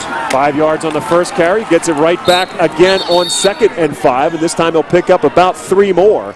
But now, sooner or later, you got to think that they're going to burn out one of those timeouts as we turn inside of a minute and a half remaining first half. There's a play that's been good to him all afternoon so far with Hoover pulling to the inside with that little trap play, and then Perry getting on through. It's third down and 2, and the clock ticking down here, 1:17. You still got a little real estate to traverse. 3rd and 2 now coming up for the Bucks from the 27-yard line. This time they'll give it to Hart, lining up as the fullback, and Hart will not get the first down. Great job by Jeannette's defense to stuff him at the 26. Now you've got to burn a timeout, don't you? 4th down and 1. There it is. And so the clock stops, 51 seconds remaining, and the Bucks will call the timeout as Hart is stuffed after a 1-yard pickup. If you're weak of heart, that's not the place you want to go. Obviously, Hart is strong of heart, but gets dived into the center there and pushed back out and not very happy about it. Go back down to the sidelines. 51 seconds remaining in first half, and check in with Mike Krause one last time in the first half. District 2 hasn't been represented, Bob, in here for the last 10 years, and Dunmore comes back. They're not only proud in the community of Dunmore, Lakeland High School in Mid-Valley sent posters with words of encouragement. They've been strong rivals. And then at the basketball game between their hard rival West Scranton, they announced over the PA system, good luck, because it's District 2. Although on the field they're rivals, but outside they're all family, and they are just wishing the best for Dunmore in this afternoon game. Dunmore, West Scranton, a big rivalry in the Scranton area, and that was a statement game for Jack Hensey and his Dunmore Bucks, beating West Scranton, one of the better teams in Class AAA, in week number 3, a 19-13 overtime victory. And asked Jack Hensey about that victory, and he said that's when our kids really believed how good they could be. Tell you what's been available here so far, the pass routes. It's the underneath routes. They have not hit them yet. They've been trying to hit everything long so far, has Miller Holmes. Let's see if they get one of those underneath pass routes. They're just going to try to power it in here. They got a power look with both Hart and DeLea at fullback, leading the way for Perry, and it's close. They got to get to the 25, and it's going to depend on the spot. But where the foot is, he's got it. Where the foot of the official is, he may have. I don't know, though. It's. They say no. They're not even going to measure it. See, you can see where the flag is, just on the other side. And the ball just touching this side. So, it goes over. And you talk about a deflator. There it is. Dane Vaughn with a tremendous defensive play that time for the Jayhawks. And now, 45 seconds remaining in the first half. Jeannette gets the ball back, leading 27-7. They still got a timeout left. And you got a gulp after that. Jack Head's just looking at it and saying, I thought that sucker would work. That looked like a pretty good play to me for a moment, and it just got shut down. And the quickness of the Jeannette defense is what shut it down that time. Yeah, it was open early. So now Jeannette with time on the clock and the ball, 1st and 10 at the 25. Most teams you think might be content to go with a 20-point lead. I'm not so sure about this club. Let's wait and see. And here's a little interesting look, and the old swinging gate lining up, and Pryor just going to throw it deep, looking for Hall, and it's a jump ball, and pass interference, I believe, is going to come up as a penalty flag is thrown. That was a different setup. Haven't seen that one before. I've seen it on extra points, but I've never seen it lined up for a play from center, with just the center and the quarterback lined up with one another, and everybody else got a bunch on the other side. Take a look at this. Now, what you got here is, okay, where do we play? So all the line goes over here like this. One guy's right here. Here's a center. You got a back. You got Pryor. And let's see what you got. Here's a little inside fake. Throw it deep. You got a man down there. It's going to be a 15-yard penalty. I have ineligible receiver downfield on the offense. Pass interference on the defense. Penalties offset. Replay the first down. I was wondering if maybe they were going to call procedure because the center wasn't covered on that end of the line. That's right. That's right. So it's a great big old do-over, and all it did was run 9 seconds off the clock. So we'll try it 1st and 10 now from the 25-yard line one more time. Now 36 seconds left. We had a little rumor they were going to start the game with a weird play. I'm wondering if that was the play that they originally were going to start the game with. If nothing else, it was fun to watch. If it didn't work the first time, let's try it again. Same formation, whatever it may be. And Pryor going to run with it this time. Turns the corner to the 30, 35, and 40, and going to run out of bounds and stop the clock with 27 seconds remaining at about the 44-yard line, 1st and 10. Outstanding downfield blocking by 34 Dane Vaughn, because Vaughn was the only guy who could block out on that side of the field. Yeah, you get out there. It's a scary offense, really, when you look at it, because Pryor's going to get 5 yards just for getting started here. I mean, after that, it's all, Katie bar the door. You got 19 on that run to the 44-yard line, 1st and 10, and again, the smartness of Terrelle Pryor getting out of bounds and stopping the clock and saving that timeout. Ho-hum, 19 yards. It's just, another day at the office. Unofficially, 8 carries, 82 yards in the touchdown run for Terrelle Pryor. He's run for 1, he's thrown for 1. Here they come back in a relatively normal set. Well, maybe not. A little shifting and moving around, and Pryor now shifts out to the wide receiver. This is essentially the kind of formation they used in that run for Hall in the first play from scrimmage, but now Hall's going to be the quarterback and Pryor the wide receiver, and an incomplete pass. Jeannette, well, there comes the flag. Yeah, he was pushed out of bounds. The late flag. He was pushed out of bounds. It shouldn't even have been a question about that, unless they were going to say it was an uncatchable ball. But even at that, he got literally pushed out of bounds. Cortez, the defender, who pushed Terrelle Pryor out of bounds. What's this? Official downfield didn't make the call, but upfield they did. Pass interference on the white. First down. That might be the easiest call we've seen in the tournament so far. So the officials working as a unit eventually get the play called correct. It will be an automatic first down on the pass interference penalty, marked from the original line of scrimmage. And Jeannette will now take it into Dunmore territory as they'll walk off the penalty to the 41-yard line of Dunmore. I think it would be tough to say that any ball you throw towards Terrelle Pryor could be deemed uncatchable. unless it's 5 or 6 yards out of bounds. Throw it off the top of the scoreboard. I'm not sure you get up that high, but otherwise, you never know. Pryor will walk to the line of scrimmage and set up in a shotgun. 4 receivers left side, 1 to the right, and that is Kenny Grant. Pryor, time, buying more time, plenty of time. Waiting for somebody to break open. Now he's going to take care of business himself. Shakes loose of a tackle and will get a first down and get out of bounds at about the 28-yard line with 6 seconds remaining. Talk about poise. You know, that's another word we could add to the litany of things that have been used of this guy. Poise. That looked like one of those old games you used to play when you had touch football. You go out there 1,001, 1,002, 1,003. You know, you had to count 4 or 5 before you went in. Look at this, 1,001, 1,002, 1,003, 1,004. How about 1,005? Boy, and credit Dunmore with great coverage downfield because he had a load of time to find somebody. Man. Great coverage by the Dunmore defense and great blocking by the Jeannette offensive line. And staying with it. I mean, both sides staying with it. Well, what do we got? The playbook for this one. Jeannette will call a timeout. The final timeout of the first half for the Jayhawks with 6 seconds remaining. The eyes of the world will be fixed on Punxsutawney, Pennsylvania on February 2nd, and PCN will be there with live coverage of all the festivities and Punxsutawney Phil's much anticipated weather prediction. 6 more weeks of winter or perhaps an early spring. It's Groundhog Day on PCN. It's really kind of neat. You see at the end there that they're taking him out. And I don't know exactly what they call them, the Punxsutawney ambassadors or something, but they actually take the groundhog around the state. Right. I was at an event a couple years ago and he got loose, and it cleared the room. Everybody's up on their chairs just screaming, and the guys are just going along in their top hats trying to find the groundhog. 1st and 10 for Jeannette at the Dunmore 28-yard line. Shifting it again. Hall now in the backfield. Pryor now lining up as a receiver. Jordan Hall, the quarterback, throwing for the corner, looking for Terrelle Pryor. Guess what? Out jumps everybody, and Terrelle Pryor adds touchdown reception to his list. You can't teach height, but you sure can't teach that kind of athleticism either. 6'6", they send him out. Great call by Ray Ritz. He goes on down there. Hall throws him a pretty good pass. Watch this. Did he push off a little bit? Well, nope. Not really. No, He went straight up and speared it. One of the reasons he's a pretty good basketball player too, Bob. You've had the chance to see that in action as well.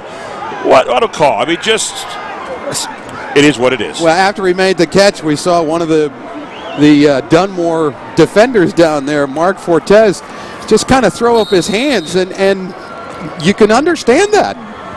Like, what am I supposed to do? Grow? Jordan Hall. Somebody give me a step ladder. Maybe I have a better chance. Well, he's 6'6". He's got his arms up, and he's up in the air. He's like 11 feet tall. There's you got the 2 points to add on to it. 2-point conversion pass complete to Dane Vaughn, and that will be the end of the first half. An explosive second quarter for the Jeannette Jayhawks, and they are in control of this AA championship game. And we'll wait and see what kind of adjustments Dunmore can make to see if they can come back in this second half.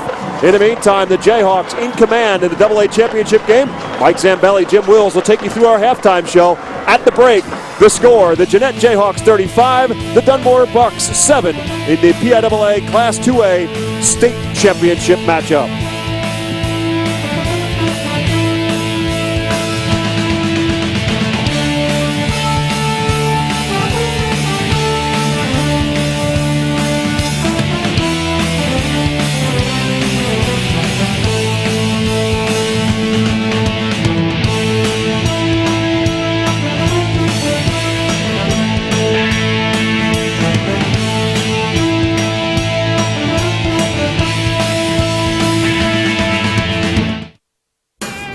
Play the game with honor, for the glory, and for victory. With pride for my team and respect for the game.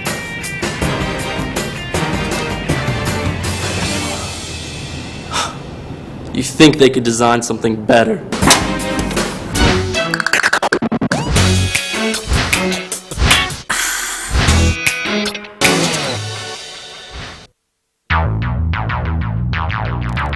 Support the people who support Pennsylvania student-athletes. These sponsors have put their marketing dollars to use through the Pennsylvania Interscholastic Athletic Association and the power of high school athletics. To get your company in the game, contact the PIAA's official sponsorship team, the Market Street Sports Group. Log on at www.marketstreetsportsgroup.com. It's like there's a wall between us. I mean, he doesn't even recognize me anymore. There's no communication. I know he's there. Hello? It's so frustrating. Sounds like you've got a networking problem. Let's get to work. Computer Patrol is on duty for any problem. Count on our on-site support to put you in control. Patrice! Jim! He's back! Computer Patrol from Pentella Data. Our geeks are smarter than their geeks. Get your VHS or DVD of this PIAA championship. Visit our website at pcntv.com or call toll-free 1-866-PCN-VIDEO. All championships are $29.95, including shipping and sales tax. You're watching PCN, brought to you by your local cable company. PCN tours can be watched at your desk or on the go too. Just visit pcntv.com. Click on PCN Online and watch tours at the usual times during the week. Or click on Podcasts and download a tour and watch it anytime you want on your computer or your video iPod. Get PCN tours the way you want them, on cable, online, or on your iPod. PCN programs on VHS and DVD are available for purchase online. Go to our website at pcntv.com, click on PCN Store, and browse through hundreds of program titles, tours, books, profiles, Gettysburg Battlefield walks, PIAA championships, and PCN merchandise, all in a safe, secure shopping environment. Visit the PCN Store at pcntv.com today. PCN is looking for interns. If you're a college student interested in television production and politics, PCN has an opportunity for you to work with professionals and get hands-on experience. You would report to PCN studios near Harrisburg and work between 20 and 40 hours a week. In order to qualify, your internship must be part of a college academic program. To find out more about PCN internships, visit our website at pcntv.com.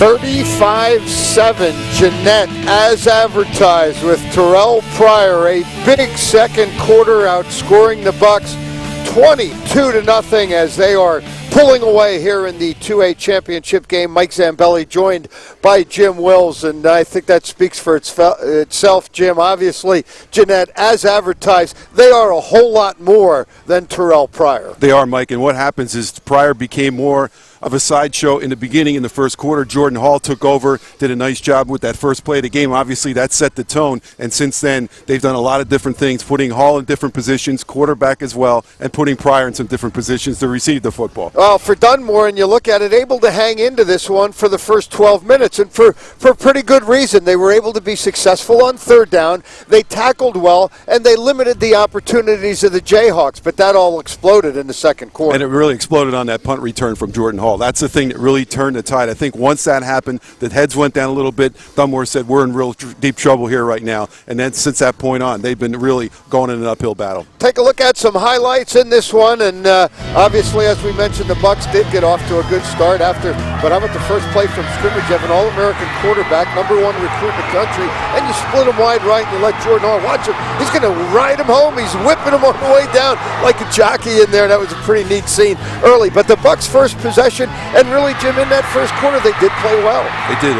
Kevin Spager comes up with the catcher. Miller Holmes did a nice job at quarterback. Perry did a good job of running. Miller Holmes, did a nice job once again of using that fake inside and then rolling out. At that point, they really thought that they could match the momentum for momentum. But then you look at this guy. He goes one way, comes back the other, and he just finds people all over the field. And, once again, we talked about him already. Jordan Hall just does a great job, and then Pryor puts himself into the end zone for the touchdown as well. Miller Holmes comes back. He does a nice job, but then he makes a poor decision here trying to force it into double coverage, and it just doesn't happen, and the interception happens by Kevin Grant, and that's the thing. And they go 3 and out, but still, when you give the ball back to this gentleman, a lot of bad things can happen against you. Well, Jim, I think you always say it. Every year we come down here, it's amazing how turnovers are just magnified in this stage here, which is Hersheypark Arena. Second game in a row, or actually 2 of the 3 games we have seen really turn.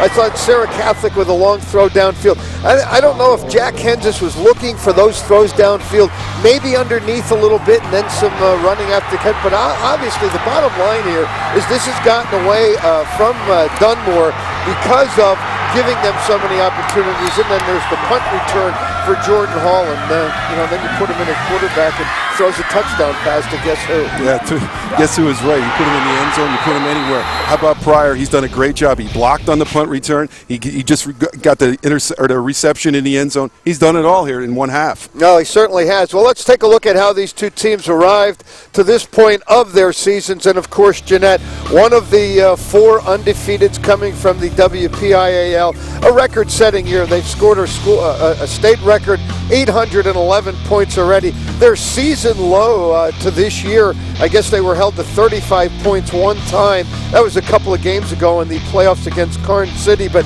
Jim, they've just dominated this 2A classification at home and now on the state level. They did. They set a state scoring record, 811 points. Mike, look at that WPIAL final against Beaver Falls. They had 449 yards of offense. So if you thought you saw something here in the first half, they still got a lot more left in their tank. They've done a great job of going through that schedule all year long and coming back here with that revenge on their mind. They lost that championship game to Wilson last year, and they put that in their mind and etched it there, and they've come back with a vengeance. Only one time this season have they been held to under 40 points, and of course it looks like that's going to continue and not going to continue here as they have 35 up there already. But 6 playoff wins to this point against teams with a 74-15 record. They have won by at least 20 points. The closest game they've had all year long was against Wilmington, a 41-21 final just last week. Here is their conference, the WPIAL Class 2 Interstate Conference, and of course they are your champs, followed by East Allegheny, Greensburg Central Catholic, Washington. I mean, really, when you look at it, Jim, it's Jeannette and then the rest of them, and that's the way it's been for the season. And they not only win, but they win by the Mercy Rule, Mike. 14 Mercy Rule wins on the season. Just an incredible performance, both offensively and defensively for them all year long. Well, and Coach Ray Ritz, and it's easy to get, drawn into what they do offensively, but this defense has obviously played well also this season. We look for Jack Henzis, the veteran head coach, 41st season, and he even talked about Terrelle Pryor and being maybe one of the best he's seen in his storied career. But another great year here, and we mention it all the time. I think that when you see a team and you go down that list, Riverside, they lost to 34-20, but able to turn that around some 3 weeks later and win 41-14. That says a lot about the character of this Bucks program. Oh, it does, and they've done a great job all year. They've only given up 9 points a year on the season for defensive purposes, but when they were in the league, they only gave up 6, and they did a great job in their league of really holding everybody except Riverside under double digits in that season for the year. So the league was a great part for them, and they did an outstanding job. They grinded out some. They've really pounded people in some other ones, but over the year, they've done a great job. Lackawanna League Division II, Riverside, of course, with that win that we mentioned just a moment ago, did win the league championship. Dunmore coming in at 4-1 and the 14-1 overall record. Lakeland, Scranton Prep, Mid-Valley, and Western Wayne, all a part of the Lackawanna League Division II conference, which is a good one, and Dunmore a very worthy representative of that one. All right, we are at the half. That will do it for our segment. When we return, we'll send you back up to the booth with Bob, Steve, and Gary for our second half. But it certainly looks like Jeannette is well on their way to the school's first ever state championship.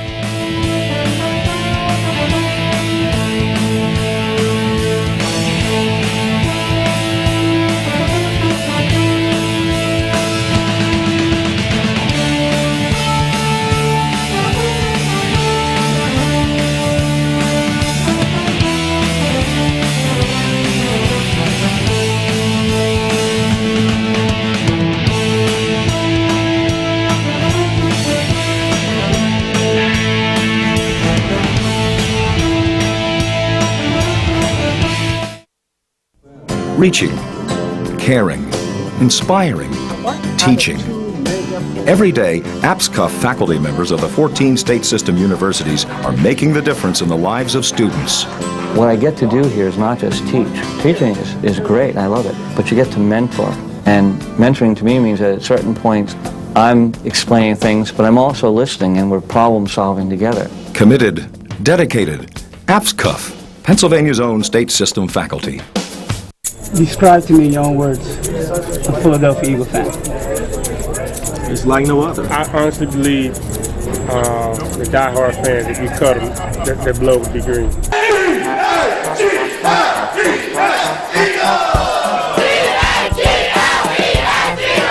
It don't matter, dude. We live for these teams. This is not the end of the world.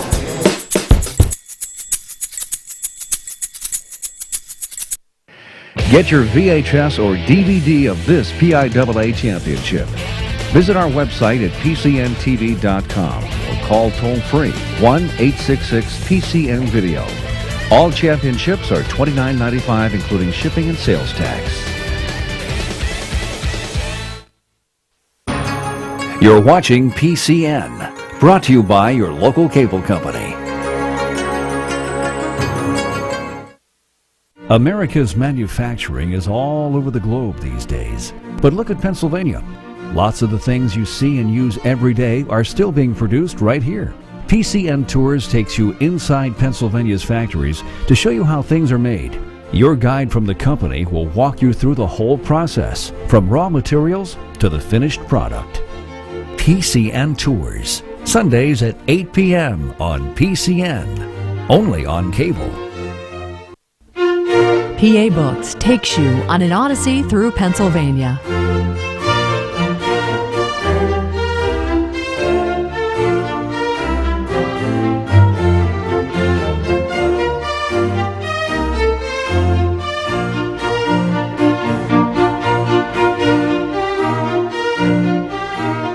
PA Books, Sundays at 9 on PCN, only on cable. What do the following people have in common?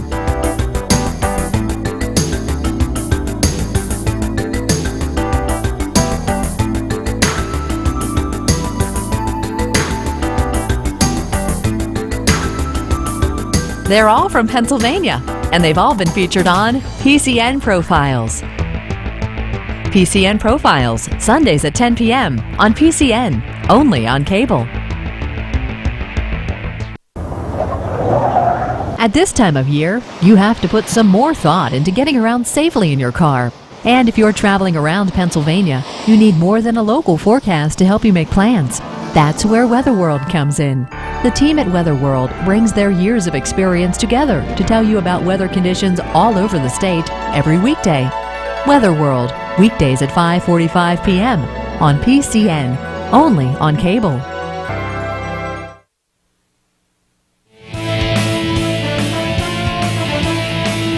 The Jeannette Jayhawks, the Dunmore Bucks in the PIAA Class 2A championship game. And at the break, the Jayhawks on top by a score of 35-7.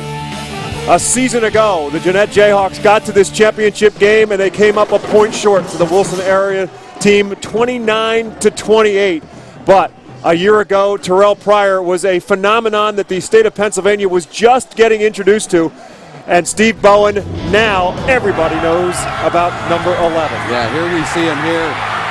Nice job of getting away from pressure and then a good throw down the sidelines.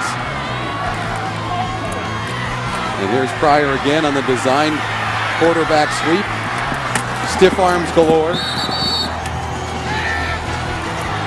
And this was the design quarterback draw that I think really left everybody going, oh yeah, that's what he can do. And there's a couple other players on this Jayhawk team that can do some things as well. Jordan Hall having a breakout day as well for Jeannette, doing a little bit of everything for the Jayhawks as a pass catcher and a pass thrower as well.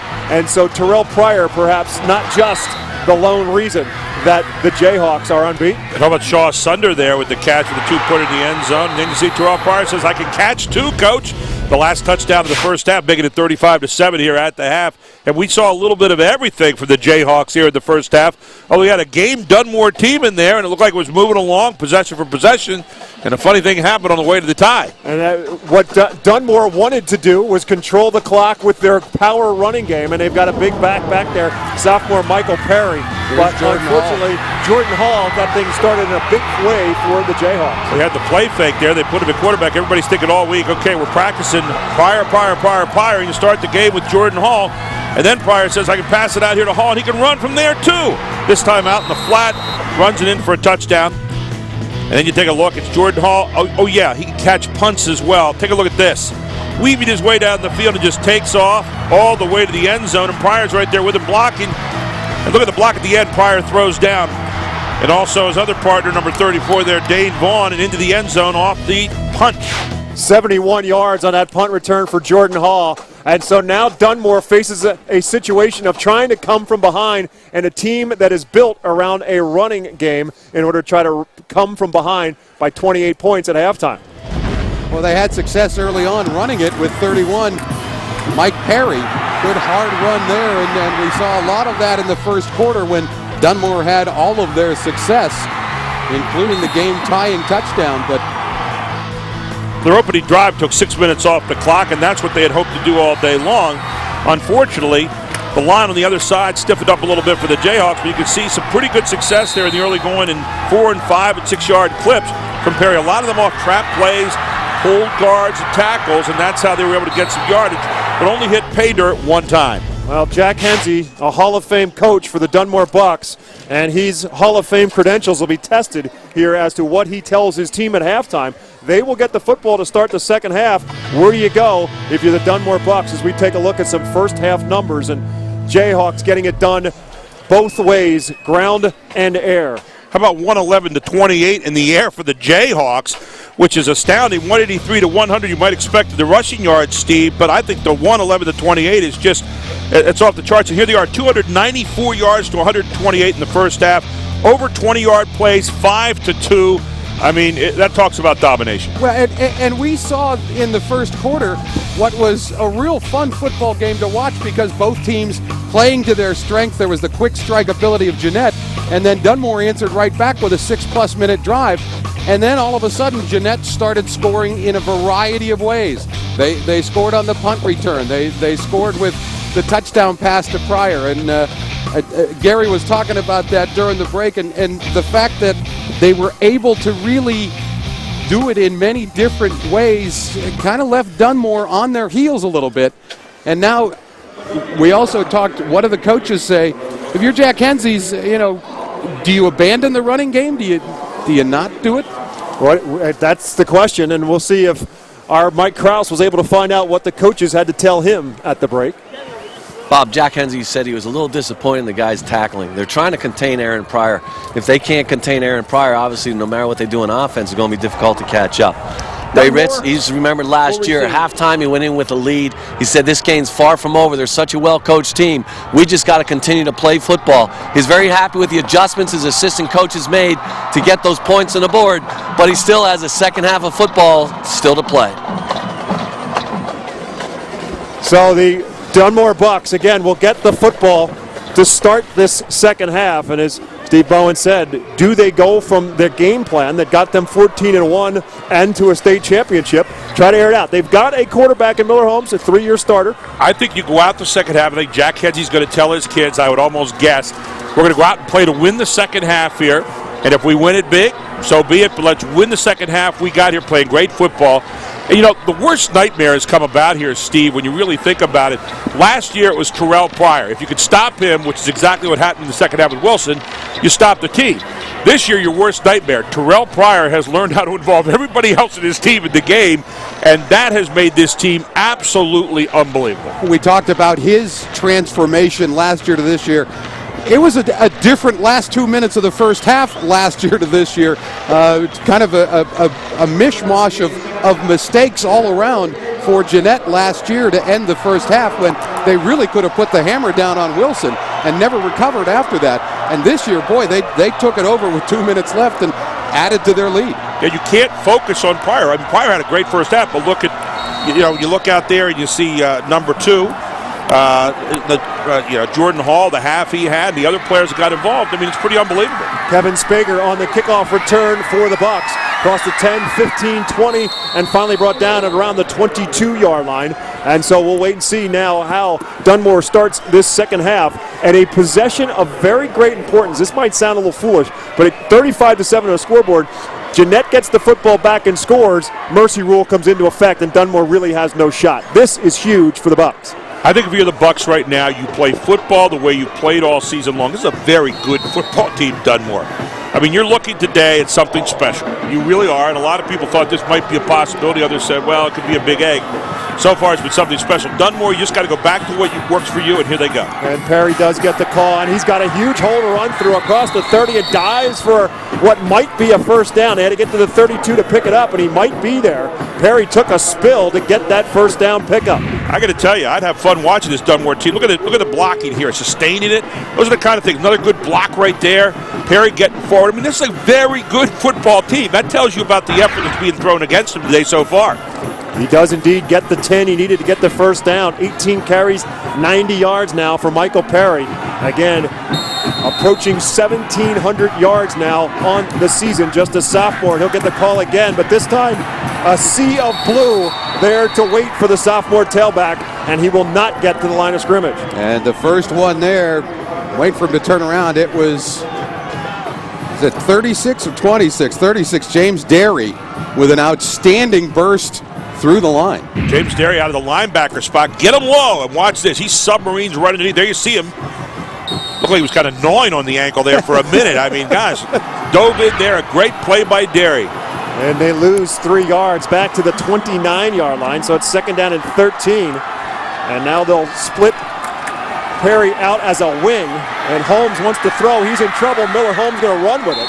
He'll pick up the yardage that they lost on the first play and get it out to about the 35-yard line. Pick up of about 6 on the play, but it will bring up 3rd and long now for Dunmore. Nice play by Holmes because, again, it was Derry and Vaughn in on the pass pressure. Well, they were blitzing. I mean, Vaughn was blitzing on a linebacker spot. He came right through the hole. They picked up the blitz very well, and a good job to dance out of there by Holmes, and so it'll be 3rd down, and you live to throw another day.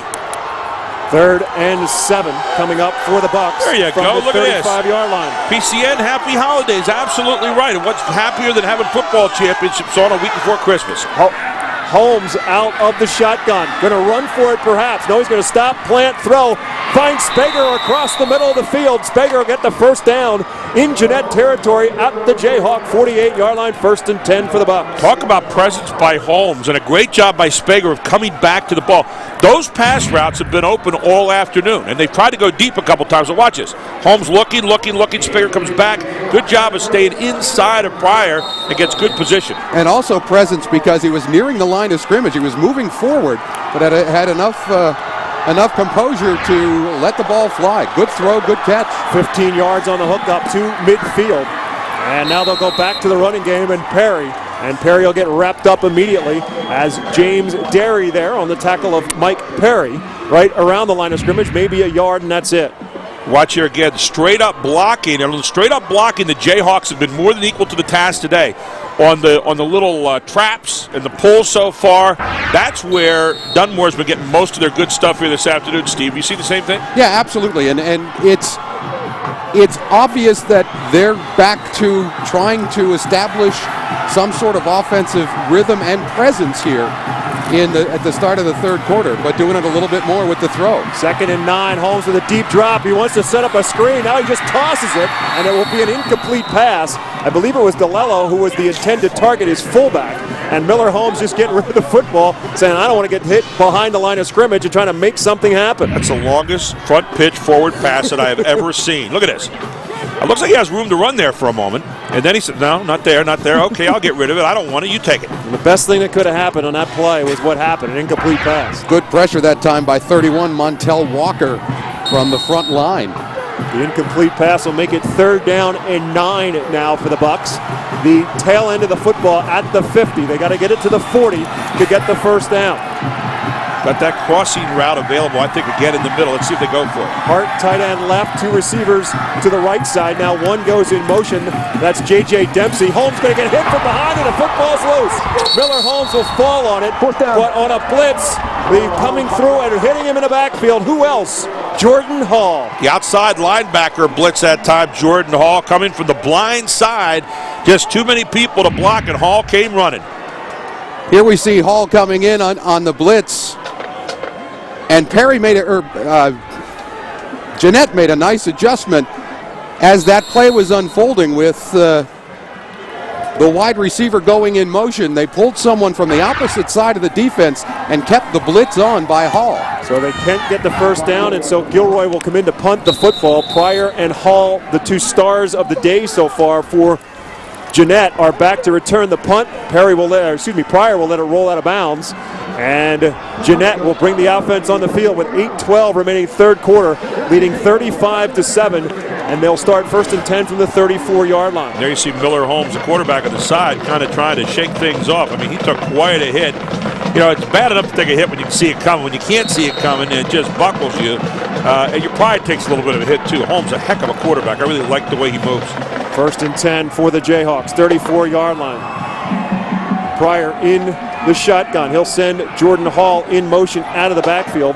3 receivers right side, 1 to the left. Now Hall goes in motion back the other way, and he'll get the call on the sweep to the 40 and out to about the 44-yard line before he's run out of bounds, close to a Jayhawk first down. 54, Matt Garba's a nice job pulling around to lead that blocking. But watch Speedo, the wide receiver, number 4 as well. There's a good inside block up front again. And then just take it off, and he's had a heck of a day, has Jordan Hall. 9 yards on that play, gives him 89 on the ground, at 37 as a receiver and 28 as a passer. Actually, there's 56 Sammy Moore as opposed to 54. Jordan Hall and Terrelle Pryor kind of putting on their own punt, pass, and kick competition, and of course this AA championship game. Pryor out of the shotgun. Give it to Hall one more time on 2nd and short. He'll get the first down and out to about the 48-yard line. 1st and 10 for the Jayhawks.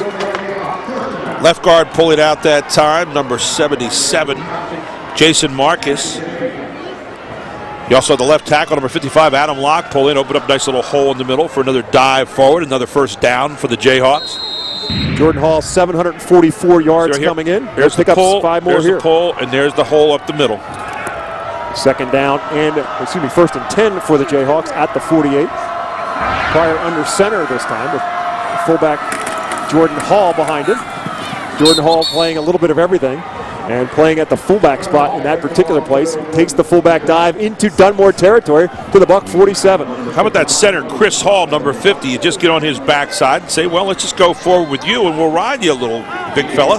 There's Chris Hall, these guys never get enough attention, do they? Chris Hall, the center, you got to get to these guys. They take them out to dinner regularly. Be happy with them. Chris Hall and Jordan Hall cousins on the Jayhawk roster.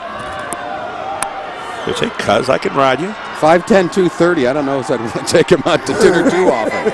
2nd down and 5 as the Jayhawks will send Vaughn in motion. Vaughn will take it and pulls his way forward. Great effort by Dane Vaughn to pick up the first down. Good blocking. We've been talking about that with the pulling guards again, but that's just Vaughn taking you head on and saying, I'm tougher than you are. We saw the sign at the beginning that said, nothing personal, it's just business. Boy, are they business-like this afternoon. They running hard that time, Dane Vaughn. And Gary, again, the guys up front are doing an outstanding job. How about that? Nice little hot chocolate. It is great stuff. It's Hershey. Hot chocolate. I mean, it's great stuff. 9-yard pickup on the first carry of the game for Dane Vaughn. That's his 2nd carry. This time he'll take it inside the 35 to the 34-yard line. He'll pick up about 4 more on that one. 2nd down and 6 coming up. Nice little double handoff inside. It's a fun play they use every now and then on the Jayhawks team. Chris Mecca and Ryan Anot in on the tackle that time for the Bucks. Jack Hensey talking about that young man, Terrelle Pryor, before the football game, said, haven't seen a whole lot of players like Terrelle Pryor in my time up in the Scranton area. And I said, don't worry about it, Coach. You haven't seen a whole lot of players like him anywhere in the state of Pennsylvania. It's a big argument in Pennsylvania now. We heard a lot of people talking about it this weekend. Is he the best ever out of the state? I mean, I know you can always say, well, it's an arm moment. That's why everybody's talking about it. But I'll tell you what, I'd like to see better. Right now, the city of Pittsburgh says He is the best player that's come through there since a guy named LeVar Arrington. Football on the ground as the inside reverse is put on the ground. And I believe Dunmore comes away with it. They do. So the Jayhawks turn it over for the first time today. Dunmore has the football. A double inside handoff again. This time, never got the handle on it, and a loose ball, and Dunmore comes up with it. So Dunmore gets a chance to come back here. Mariel McGowan had the inside handoff from Jordan Hall, and it never got in the breadbasket. So Dunmore has the football at the 36-yard line of the Bucks. 5:24 remaining.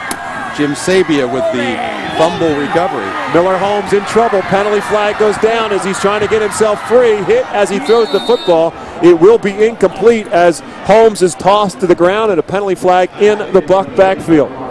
If anybody thought Jeannette was going to play this second half safely and sit back and let this team do whatever they wanted to, they're blitzing almost every time right now. I have holding on the white. Holding penalty against the Bucks will back them up 10 yards from the spot of the foul. Let's see if we can find. Right there you can see it, number 77 hanging on there. For Dunmore, that's Matt Jones, just hanging on to the uniform there and trying to save his quarterback. Can't fault him for that. I am holding on the offense. 10-yard penalty from the spot. Repeat, first downs. So the Bucks will try it from even further back. It's going to be back inside the 20 to the 19-yard line again from the spot, and it'll make it first and about 25 coming up now for Dunmore. I'm glad you did that math because I was trying to figure out how long it would be. Matt Jones, by the way, the senior center, outstanding player, 290 pounds, 6'1". And, you know, those linemen, they take a lot of pride in not having their quarterback sacked. First and 26 for the Bucks. We'll go with a draw play to Perry. Almost had the ball stripped out of his hands, and all that did was allow the pursuit of Jeannette to come and wrap him up, led by Adam Locke at about the 17-yard line. But Jordan Hall with the initial hit that time. And Hall. So that young man, too, Adam Locke, as we said before, number 55, but Jordan Hall getting his hands in there. You get the impression, guys, the Jayhawks trying to make a real statement here. I mean, they're not just satisfied with this 35-7 lead. They are making a statement right now defensively.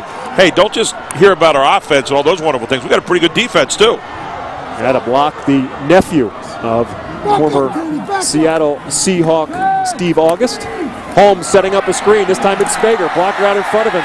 25 and 30, and out close to the original line of scrimmage, which was the 36-yard line. So it'll be third and about 11 or 12 coming up after the spot. Picks up about 15. Nice play. Now look at him sell it to the right and then throw it back to the left. And then quickly dancing down that side is Kevin Spager, the senior. But just getting back near the original line of scrimmage, as you said. Mike McHale with a good job out in front. Third catch of the day for Spager for 51 yards. Third and about 12 now coming up for the for the Bucks from the 34-yard line. Holmes again wants to throw for the first down. Looking across the middle, and Spager has the catch. Needs to get across the 46 to get the first down, and the straight arm will get there, and a penalty flag comes in as well. Kenny Grant on the tackle, and a penalty flag right at the spot of the tackle. Could be a face mask. But a great effort by Spager to make sure he got the first down for the Dunmore Bucks. He kept saying to Spager as you're sitting there watching the play, turn upfield, turn upfield. He was dancing along that line. Face mask penalty on the defense, 5-yard penalty from the end of the run, and we have a first down. So it is a first down and then 5 more, which will put into Jayhawk territory after they mark off the 5-yard penalty. Should be at about the 48-yard line. This Dunmore team, when you look at the season they've had, I mean, just so well coached that they have a wonderful array of plays in their arsenal and offense. Defensively, they're very tough. I mean, it's just you watch this team, and it's amazing to think this team's down 35-7. I'll take a look at that. There you go, just a momentary face mask. He took his hand off. Player knew he had it.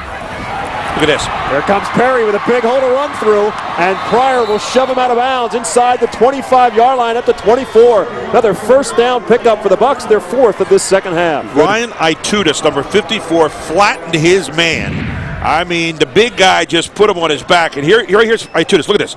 Boom! Right there. It just opens a huge hole. 24 yards on the run for Mike Perry. Here, watch it again. Here comes Itutis. Right there it is. He just puts his man total in the back, and that opened the big hole for Perry to scamper down the field inside the 25-yard line, 1st and 10. At the 24-yard line of the Jayhawks. 3:17 now remaining third quarter. 35-7, Jeannette on top. The Bucks trying to drive for a score. They'll go up the middle with Perry this time, and he'll surge forward for about 2. 5'10", 205-pound sophomore. You can teach a lot of things. You can't teach hard running like that. A kid's got to want to run that hard right up the middle. And he didn't get a whole lot, but boy, he kept piling forward. Good trap play up front again, too, to try to get that little opening he got through for a couple of yards. Adam Locke in on the tackle for the Jayhawks. 22-yard line after the 2-yard pickup will make it 2nd down and 8. Now they'll split the backs in the backfield behind Miller Holmes. Play action fake, and Holmes going to try to dump it out, but it's blocked, knocked down, and tipped and intercepted, I believe. Shaw Sunder got his hands on a football initially, and it was caught on the deflection by Jeannette. And it's going to be caught by Montel Walker, number 31, I believe. And it was a great job of shifting right before the play to bring Sunder over. Was that Sunder? Yeah, it was John Sunder. 6'4", gets up in the air, and Walker with a great job of picking it off. But Sunder was totally on the other side of the line about 2 seconds before that play snap, and they made a shift and brought him over. So Montel Walker will get the interception. Shaw Sunder gets the assist if we were playing hockey. 2:28 remaining third quarter. Jeannette has the football back. Walker, a senior, 5'10", 210-pound nose guard. He gets a moment of glory. And speaking of glory, here comes Terrelle Pryor in an option. Great move, 40. And finally goes down the sideline and out of bounds right around midfield into Dunmore territory at the 49-yard line. Just like watching a gazelle. It really is. Yeah, great play fake that time. Most eyes went towards the middle of the field, and Pryor just brought it around the left end. Those are all the little subtleties this year. Last year he was good. He was really good. There's the ball fake. Now coming down. Reed. Coming down again. You're going to see Hall try to get a decent block there. But it's basically Pryor making the most of everything. There's the ball fake. Everybody takes it into the line, and then here's Pryor opening up himself on the outside. 26 yards on that carry for Terrelle Pryor, putting him over the 100-yard mark on the day, and officially 10 carries and $1.19. 49-yard line of Dunmore. Pryor now in the shotgun. He's going to fake the handoff and keep it again. Another big hole, and see you later. Terrelle Pryor going to take it home for the touchdown. 49 yards. Terrelle Pryor puts it in the end zone. It took them 2 plays and 75 yards, and it was all number 11 doing the running. And we saw 3 separate gears on that play. A little bit of a slow one coming through. Then to hit the hole first, once he gets in the clear, then the Jets go on. And that long stride takes him into the end zone. See, we'll get a chance to see it one more time. 54, Matt Gabris, the right guard. 77, Jason Marcus, both pullied. They opened up the hole behind him, and once you get a hole for him, he hits it, it's over. I mean, there's no one else going to take care of you. But Gabris and Marcus, a lot of credit there, number 54 and 77 respectively, with a beautiful pull and the great hole behind. And you got the best in the country taking advantage of that hole, and he's going to turn it into points as he just did there. And so Jeannette now a extra point conversion away from putting the mercy rule into effect. Ball, illegal substitution on the defense. We'll have to distance to the goal. 12 men on the field for the Bucks, so that will cost them half the distance to the goal line. And Jeannette looking at the sideline as to whether or not they want to go for 2 after they move a little bit closer. Again, the mercy rule goes into effect for Jeannette. It would be the 15th time, and now the 16th game of the season that the Jeannette Jayhawks have got the mercy rule put into effect. I got news for you. I'd be trying to sneak more than just 12 in. It'd be 13, 14 to stop this guy. Although I'm sure it was unintentional, obviously. And there, Jack Hensey's he's going to be. This hurts today. You don't like getting beat, but I got to tell you what an outstanding season his Dunmore team's had. Penalty is declined. So they declined the penalty. Pretty classy. And now the officials have to move the football back because they already moved it forward. Yep.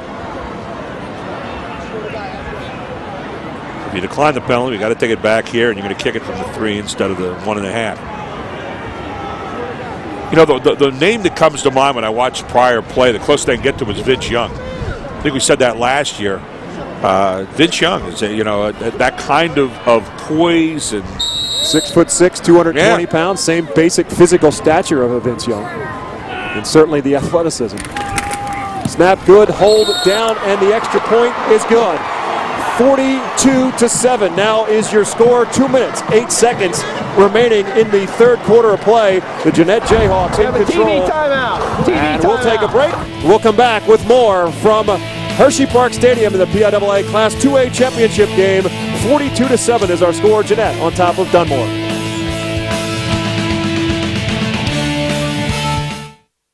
As children, we're so trusting. We trust our dads. We trust our moms. We trust our teachers. Wouldn't it be nice to feel that same trust when you need legal advice? At Lenahan & Dempsey, you will. Lenahan & Dempsey has been serving the community for over 50 years, earning their clients' trust every day. Trust. Just one more reason Lenahan & Dempsey is the right choice when things go wrong. PIAA is a nonprofit corporation and a voluntary membership organization that develops and enforces rules regulating interscholastic athletics. PIAA establishes and enforces eligibility rules, adopts contest rules, registers officials, and operates championships without state or federal funds. PIAA believes that the student athlete is best served by emphasizing the amateur, educational, and character-building aspects of high school sports, and recognizes that students are in school primarily to obtain an education.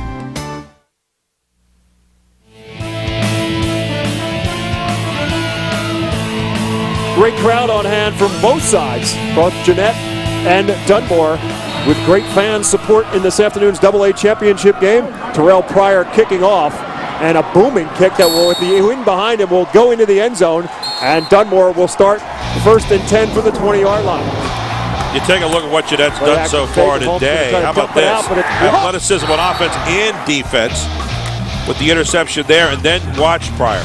Just sit back and watch. There's not much to say. Steps to the outside, little 26-yard carry, and then here he goes. Ball fake, go to the inside, see you later.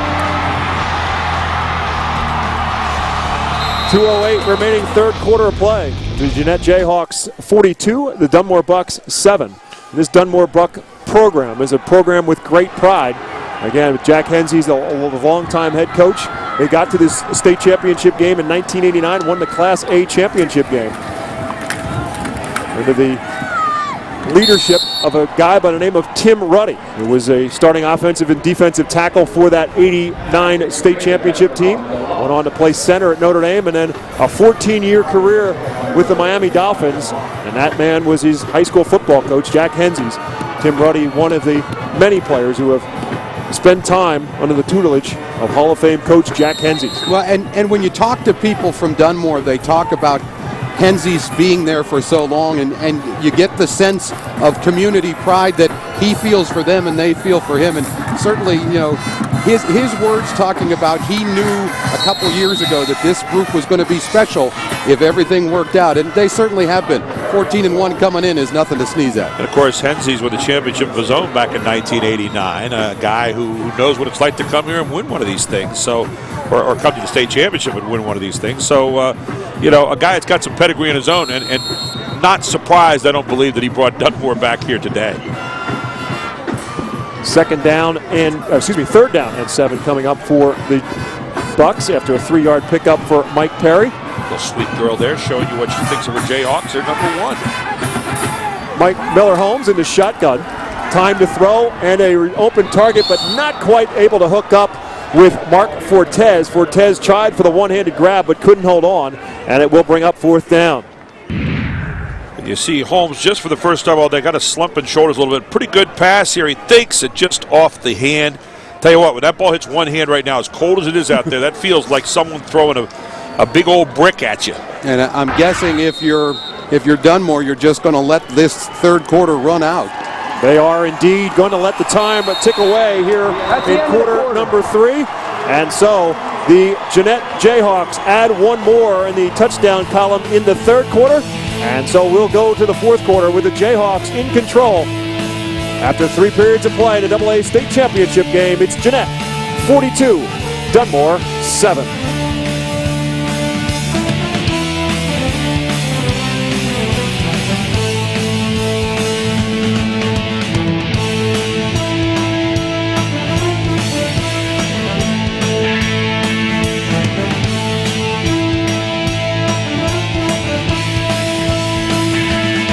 Fidelity Bank congratulates the Dunmore Bucks for an outstanding season. You are a real asset to our community.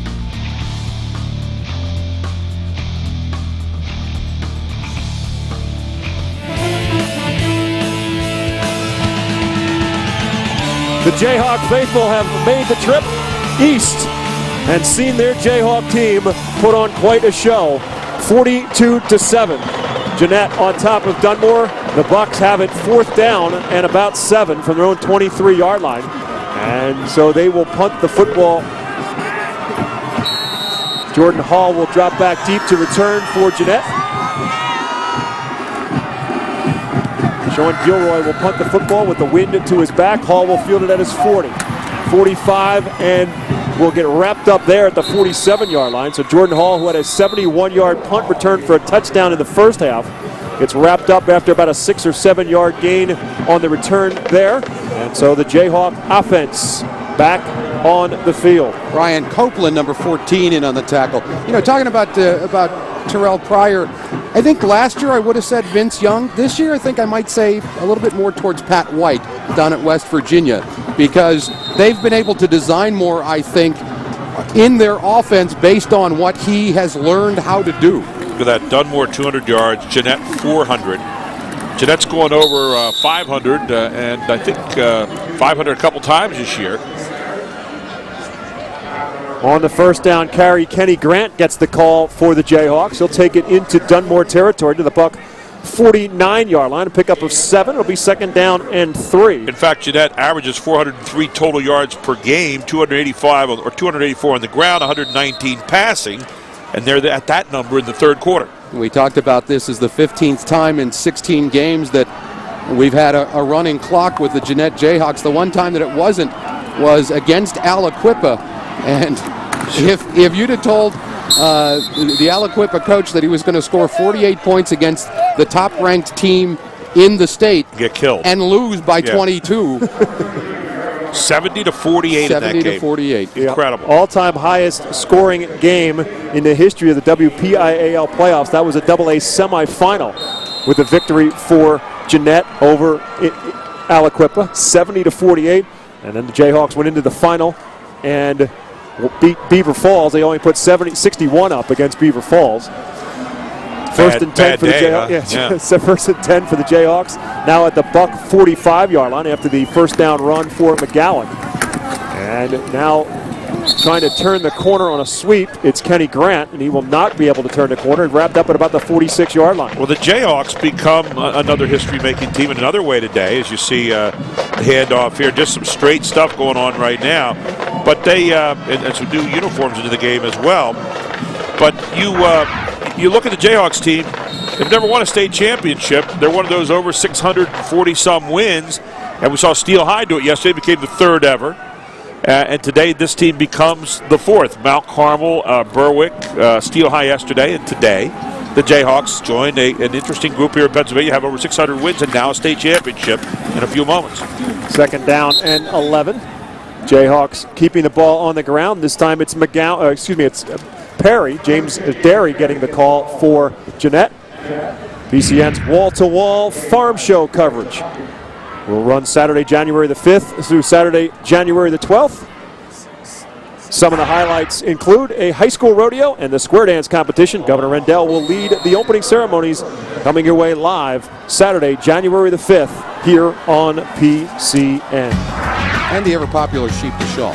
Which is your favorite, Steve. It is. Yeah. 5-yard pick, a 4-yard pickup for Derry. Now Pryor going to run the option. Straight arms his way out of a tackle. 35-30, block downfield, 20, 25, 10, 5, touchdown, Terrelle Pryor. Terrific blocking downfield. Nick Spino with a block that sprung him into the end zone. 36-yard run by Terrelle Pryor and just making it almost look too easy. We commented last year the first time that we saw him run the football, and it was It was kind of like he glides. Watching him in the WPIAL championship game, he turned a corner against Beaver Falls, and it looked like 3 or 4 Beaver Falls players had angles on him, and he just ran away from them. Well, Spino pushing out there in front a little bit, but Terrelle Pryor putting an exclamation point on this one. His team now at 48. They set a new record this year for scoring per game here in the state of Pennsylvania. They were number 1 in the state. And total number of points. 811 points coming into this, which was a new Pennsylvania state record, breaking the record set by Southern Columbia. Now the extra point attempt up and good by John Staff. And now, with 8:44 remaining in the contest, it's 49-7. Jeannette in control with Terrelle Pryor now going over the 200-yard rushing mark on the afternoon. And when we talk about breaking that record of Southern Columbia, they took care of it with 35 in their second round inter-district game against Karn City. Then they put up 41 last week against Wilmington, and now 49. So they've kind of boat raced that record. Well, let's add to the gaudy figures here a little bit more as we beat this to death. Coming in today, the 86 touchdowns. They now have 6 more on the ground. 92 touchdowns on the ground this year, 20 via the air. 860 points total. That's a pretty good 2-year total for some teams. And that is a 16-game season. And it's going to be a 16-0 record for Terrelle Pryor and the Jeannette Jayhawks. And again, when you're a Dunmore Buck right now, you don't want to hear this, but you might be telling your grandchildren someday that you were playing against Terrelle Pryor. Absolutely. Well, we've done basketball over here. I saw Billy Owens score 52 one night in what I thought was one of the greatest games I ever saw played in the arena. We saw Kobe Bryant in his last game in one of the not-so-greatest games I ever saw played in the arena. 16 points. Of course, he went on to be okay with the Lakers. But great performances. I'm trying to remember some that kind of marked the overall performance here, because the night that Billy Owens scored 52 in basketball, he also had like 10 assists. Yeah. Here's Terrelle Pryor today scoring, but you're more impressed by the all-around game he's playing. Terrific return right now for Kevin Spager for Dunmore into Jeannette territory. 30-20, cuts back to the 15. Great return by Kevin Spager. Little spark for the Dunmore Bucks to say we're not finished yet, as he takes it on a great kick return and finally brought down inside the 15-yard line. Little spark for the Dunmore Bucks, and Spager did that from just about the moment he caught the football. Makes a nice cut right here, breaks a tackle, and then heads to the outside, shows good speed. Shows good presence, just switching the ball over to his left arm as well and keeping it away from the defenders going down the field. Finally wrapped up and brought down on special teams by Brian Waitman at the 15-yard line. 1st and 10 for the Dunmore Bucks at the Jayhawk 15-yard line. Again, the mercy rule in effect, so the clock will continue to run, barring of a timeout or a score. Some more recent history. How about Darrell Rivas for Aliquippa in, 2003? Yep. I think he scored all the points, and the neat thing about that is that 2 nights later he scored 37 in basketball. The thing that's most impressive to me, the reason I bring it up, is that I think not just scoring points, distribution, doing the right things in the right places, doing all the right things this year. That's what's been impressive, and what a way to get a curtain call. Timeout called by Jeannette and Ray Ritz to give his defense and his first unit a chance to come out. They come out hands holded as they come to the sideline for a curtain call. That's a nice job by Ray Ritz to allow them to come out for a curtain call and use a timeout to do so. It's also nice to get some of the other guys into the state championship game. PCN is the only place you will see, in addition to the high school football championships you've been watching all year long, or all weekend long, you'll see the high school basketball championships coming your way in March from the Bryce Jordan Center at Penn State.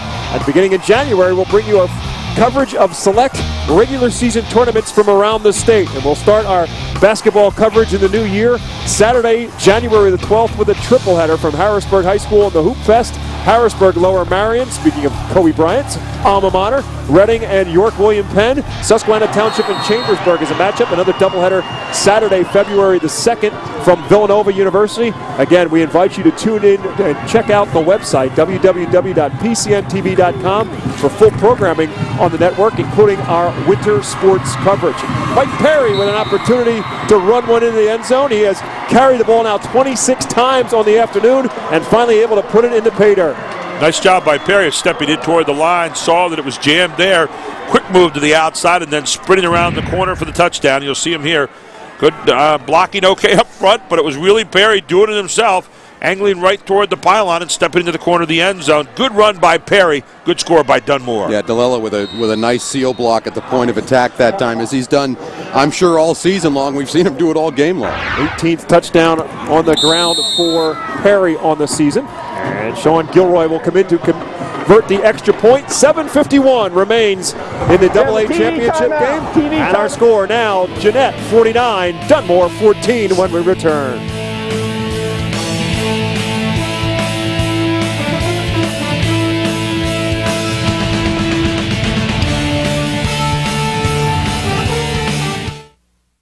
I think the plastics field gives you the unique opportunity of not only combining what you like to do, but also making a good living while doing that.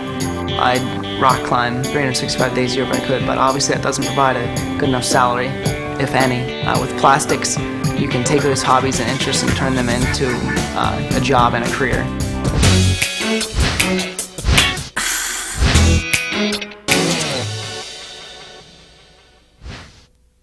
Holy mocha! What is she doing in Sheets? I love that Java jacket, baby. And whipped cream. I like that on a woman. Coffee House Coffee, now at Sheets. So cold, yet so hot.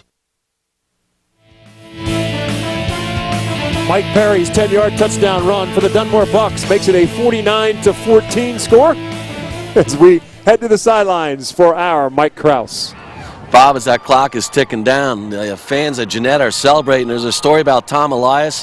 One of the oldest Jeannette fans, it was a way of life for Jeannette. When he was a younger guy, they used to have a parade on the way down. They'd parade through the streets with a band. They'd go down to the field. And he was so enamored by it one day, he said to his mom, "Hey, Mom, I'm going to the football game." Hasn't missed a game since. And down in their community, they're trying to get the pictures of the celebrities. Ray Ritz's picture's not up there yet. Now, with the performance of the Terrelle Pryor, must be a friend of Aaron's, I guess. Sorry about that, Terrelle. The performance of Terrelle Pryor, maybe Ray will get his picture up there as a state champion. Well, Terrelle Pryor is still not the most famous Jeannette Jayhawk. That title belongs to one of the great gentlemen in the state of Pennsylvania, a guy by the name of Dick Hoke, who was the first player prior to Terrelle Pryor to be first-team All-State in football and basketball, an accomplishment that Terrelle Pryor had last year as a junior, and pending what will probably be a great basketball season coming up his senior year, will probably have that title again. But Dick Hoke was a great athlete at Jeannette High School, went on to a great career at Penn State, and then with the Pittsburgh Steelers, a running back coach for the Pittsburgh Steelers for 34 years before he retired last season. And doing a basketball game out there last year, we had an opportunity to spend some time with Dick Hoke, and in his now retirement, one of the great gentlemen and one of the great players in the history of Pennsylvania high school football. And he is a proud alumnus of the Jeannette Jayhawks. We saw a lot of pride out there. You know, Jeannette, just a nice place. We have a Dunmore timeout. And Coach Hensies is doing the same thing. His first team getting classic their curtain call from the proud Dunmore fans. You know, certainly for the first quarter, we thought that this was going to be one of those fun games, but fact of the matter is that there was just too much Jeannette. Not just Pryor, not just Hall, just the way that they went about scoring touchdowns in just about every way conceivable. It was a lot of fun if you were Jeannette today, but if you were Dunmore, it wasn't the kind of fun you wanted. And we're going to have a little bit more fun, I know, later this evening, too, coming up as the clouds getting a little ominous looking here over the stadium. The Quad A State Championship comes your way this afternoon here on the Pennsylvania Cable Network. Again, the time was moved from 7 o'clock originally to 5 o'clock because of the impending snowstorm. Pittsburgh Central Catholic Parkland, what is a highly anticipated matchup. Two 15-0 teams, which I believe is the first time we've ever had unbeaten 15-0 teams in the state championship game. As the season went to the extra game in the last couple of seasons. We got 15-0 Parkland, 15-0 Pittsburgh Central Catholic in the Quad A State Championship game. Kickoff is at 5 o'clock here on PCN. So Jeannette will move 5 yards closer now. First down and 5 coming up for the Jayhawks. as both teams have given their second units an opportunity to run the show. And the new quarterback for the Jayhawks is Cameron Baraji, but the running backs are still picking up a lot of yards. And that is Jordan Hall, who has had a huge game today for the Jayhawks. And Hall will be a big fixture for Jeannette next year. The junior will get his opportunity now for the curtain call after he takes it into Dunmore territory to the Buck 44-yard line. We're looking at the blocking up front. And, you talked today about the great running backs, the skill players. But you also have to talk about Chris Hall, the center for this club, Sammy Moore, the left guard, Matt Gabris, the right guard, the left tackle, Adam Locke, Jason Marcus, the right tackle, Brandon Barbish, the tight end. I mean, it's been fun to watch these guys all afternoon. They've done a great job blocking. Carry this time by Toddy Harris for Jeannette. He finds daylight around the left side, pick up another Jayhawk first down inside the 30-yard line, down to about the 26 before he's bumped out of bounds. Toddy Harris, only a sophomore, 5'7", 145 pounds. You saw him scamper around the outside. Picking up the Jayhawk first down at the 26-yard line. Again, the clock will continue to run. In case you're just tuning in and wondering why the clock on your screen continues to run even though he went out of bounds, the mercy rule into effect with the Jayhawk first touchdown of this second half.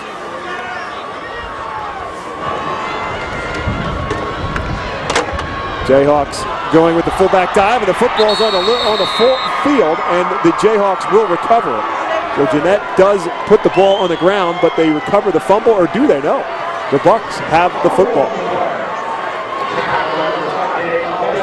So the Jayhawks turn it over. That's the second turnover of the game for Jeannette. Both of them fumbles here in the second half. It was Dave Olivetti that recovered the fumble. Take a look here. A lot of people going after the football, and it's loose early. And now just kind of squirt out of there all of a sudden. Or actually, Olivetti's the one who caused the fumble, number 5. So Dunmore will take over, 1st and 10 for the Bucks from their 19-yard line. And the new quarterback for Dunmore is the aforementioned Dave Olivetti. And there's going to be a 5-yard penalty against Jeannette for too many players on the field, or illegal substitution. We have a dead ball, illegal substitution on the defense. 5-yard penalty, still first down. Ray Ritz can not help but smile on the sideline as they break the huddle with 12. Cost you 5 yards, makes it 1st and 5 now for Dunmore. We're going to start getting upset with Ray Ritz here soon. It's cold. You don't want those penalties for that, coach. Done a great job today. There's a guy that's happy right now. But redemption from last year. You talk about a heartbreaking loss last year, and this team suffered one of the more heartbreaking losses you ever have in this championship. 28, Mike Enot. Or was that Frank Santasero? It is indeed for Santasero on the carry. Attendance official now. Great crowd on hand, as we said, 5,911. Great crowd on hand for this AA championship game. And the Bucks keeping the ball on the ground, handing it off. That time it's Tim Sheehan, fullback, into the game, gets the call on the dive play and finds daylight to run through and picks up a Buck first down. And all kinds of new uniforms coming in for the Jayhawks. Everybody getting a chance to take part in this and say, I played in a state championship game. You never know when you're going to come back to one of these again. I was just going to say, with about 4.5 minutes on a running clock, this one is already decided, but it's neat to have some significant time for the second and third string players to play on this stage. Santasero on the carry, on the toss sweep. Pick up a couple yards across the 35, 36-yard line before he's wrapped up. Official has a flag down on the field.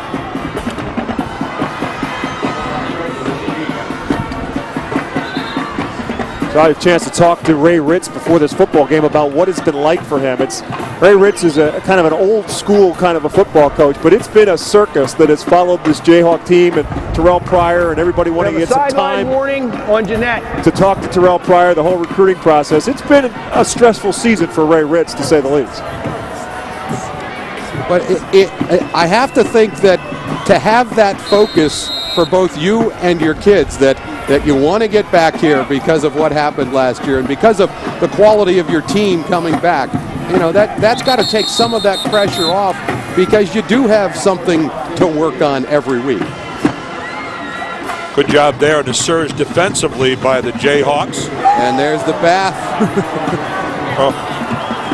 That's cool today. And Ray Ritz turns around and says, you know, you could have waited another 2 or 3 minutes and I'd have been fine with that. I don't think he's that happy about it. He turned around, look at it. He had that look in his face. You talk about old time. That's, yeah, we don't need that. Well, we saw TJ last night send 2 of their linemen, and they kind of whiffed on it. Good move by Jeannette. Send the quarterback to do the wash of the coach. Yeah, that comes from a 6'6" guy. That's coming downhill from Terrelle Pryor. In the meantime, Dunmore is still trying to pick up some daylight with Centesero getting another carry. Won't get enough to pick up a first down. It will be 4th down now coming up for the Bucks. Good track tackle there by Trevor Petrillo, a sophomore, 5'7", 190 pounds. Hey. As the revolving door on the sideline continues to go here. And that's the other part of this Jeannette team. You look at the roster for Jeannette. They've got 62 bodies on the roster. That's a significant increase from the number of players who came to Hershey last year representing Jeannette. A lot of interest in the football program, and you can certainly thank number 11 and the success that they've had. It's going to be another illegal substitution. 12 guys on the field. Well, with all the new bodies. Dead ball, illegal substitution on the defense. 5-yard penalty, first down. Let's mention number 94, though, Trevor Kraft, who is a freshman who was in there for a moment, 5'10". He had to get out of there. He's 145 pounds. You'll probably hear his name in the future. So Trevor says, okay, I'll get out of here. Let's leave it with 11. Centesero, no, Olivetti going to keep it on a quarterback option keep, and he'll pick up the first down on 4th and short. Across the 45-yard line, out 46, maybe 47-yard line for Dave Olivetti.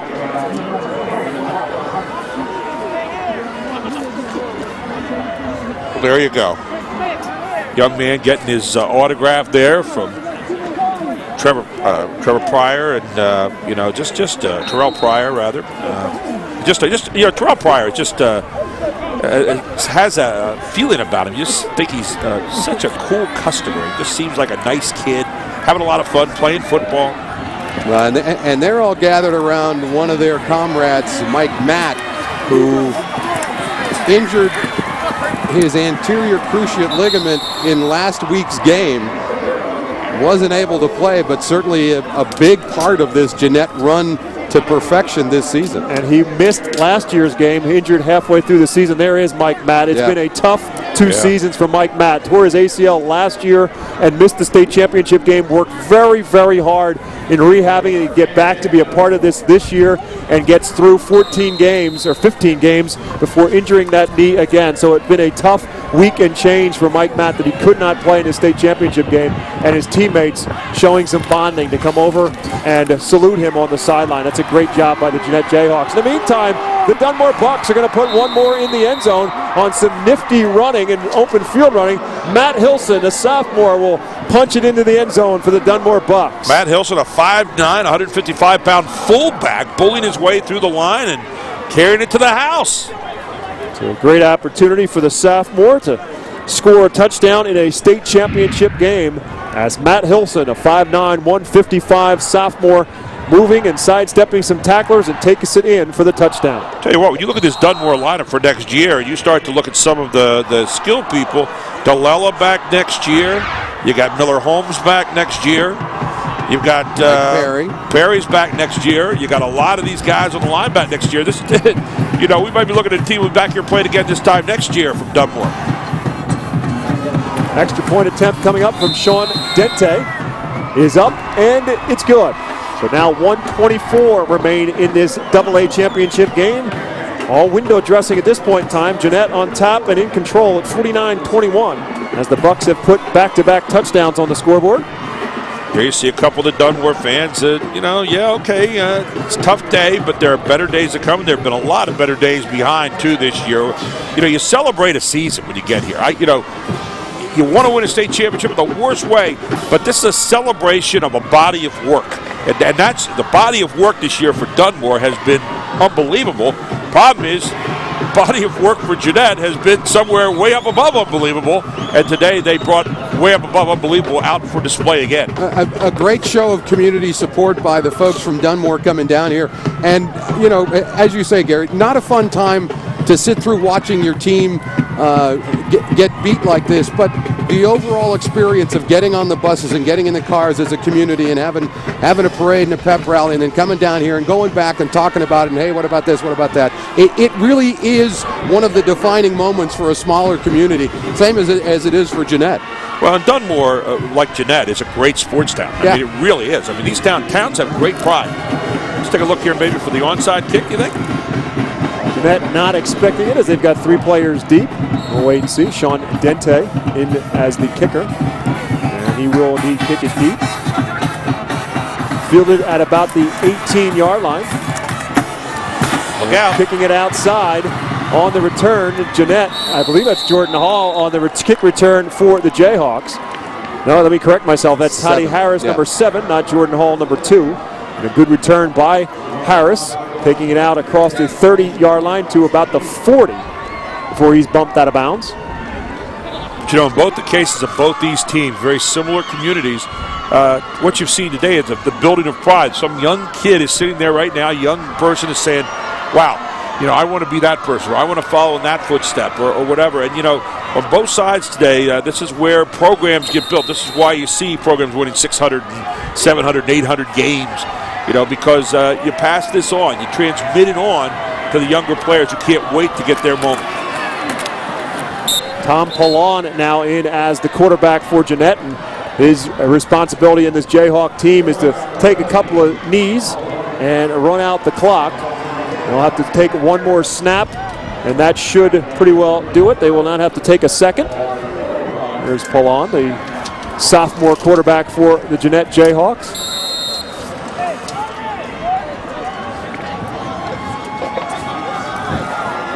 And so Jeannette will take one more snap, and they will take the gold medal back home to Western Pennsylvania.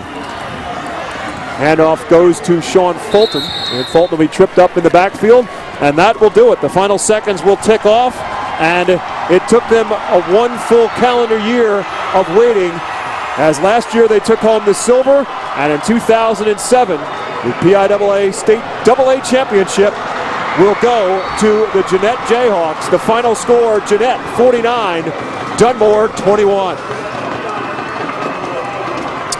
The Jack Hensies, who won a gold medal in 1989 at the Class A level, will now take home the silver medal, as the Bucks will head back to Scranton with silver, and a congratulatory handshake to Ray Ritz, who will take home the gold medal. Well, you get special performances here in state championships, and today we've seen a number of them here over the years.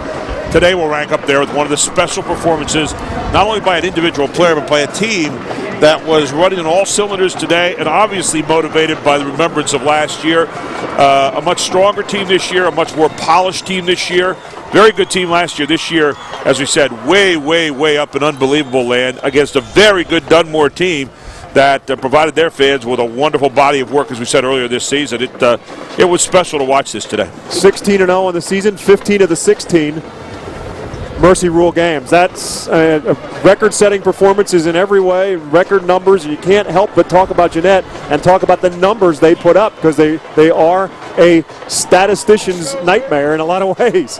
Gary, I think you made a great point that the team is much more polished. They all learned, I think, together what they were capable of doing through a little bit of hard work and some polish on the skills that they had.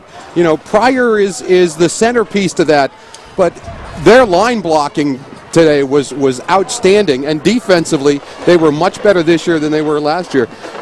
But that Pryor kid, 320 total yards, accounted for 4 touchdowns. Hall had 198 total yards, and he accounted for 4 touchdowns. That's kind of that hockey stuff, because a couple guys can have a couple of assists on a couple different goals. But as we talk about statisticians, I want to thank George Zurich and Travis Sparks for keeping track of all the numbers that they had to keep track of in this day's game. Absolutely. They've been doing it all weekend, but today will really test their pens and pencils, because they have to keep track of all the things that they do. And again, Steve, getting back to your point about Jordan Hall, as good as Terrelle Pryor is, Jeannette is as good as they are because of the players like a Jordan Hall. Let's not forget what he accomplished today. He was spectacular in a lot of ways. Well, in the defense for Jeannette, too. So many times they've gotten overlooked. In the defense for Jeannette, far overshadowed by the gaudy numbers of points hung up at the other side, was up to the task today and played hard. And when they left the game, I had only given up 7 points. Every team in the state of Pennsylvania wants to play this weekend. And, you know, Dunmore, we see some tears in eyes and we see some shoulders shrugged, but 14-2, outstanding schedule that they played, and really fine team, coaching staff, community. You know, we've had a chance to talk to some of the folks on our way in here today, and it's been neat getting to know this coal region town. So the Dunmore Bucks will finish their season 14-2, District 2 champions, and PIAA Class 2A silver medalists as they hold the silver trophy up. And the Jeannette Jayhawks will finish with a perfect season, 16-0. The Jayhawks win the District 7 championship for the second straight year, and they win the PIAA state championship as well. As they win it in convincing style this afternoon, they'll take home the gold trophy back to Jeannette, Pennsylvania. The final score in this AA contest, the Jeannette Jayhawks 49, the Dunmore Bucks 21. We thank you for tuning in. And again, our work is not done. We still have the Quad A championship coming your way. 5 o'clock is the kickoff time between the Parkland Trojans and the Pittsburgh Central Catholic Vikings. It promises to be a fantastic football game. We're looking forward to it. Hope you'll tune in. 5 o'clock is the kickoff time of the Quad A state championship game. Our producer, Corey Clark, our director, Andy Himmelwright, from my partners, Gary Sutton and Steve Bowen, along with Mike Krause. My name is Bob McCool. Thanks as well to Mike Zambelli and Jim Wills for our halftime show. That's going to do it for our AA coverage. Again, the Jayhawks of Jeannette, the winners, 49-21. Thanks for tuning in, everyone. Have yourselves a terrific afternoon.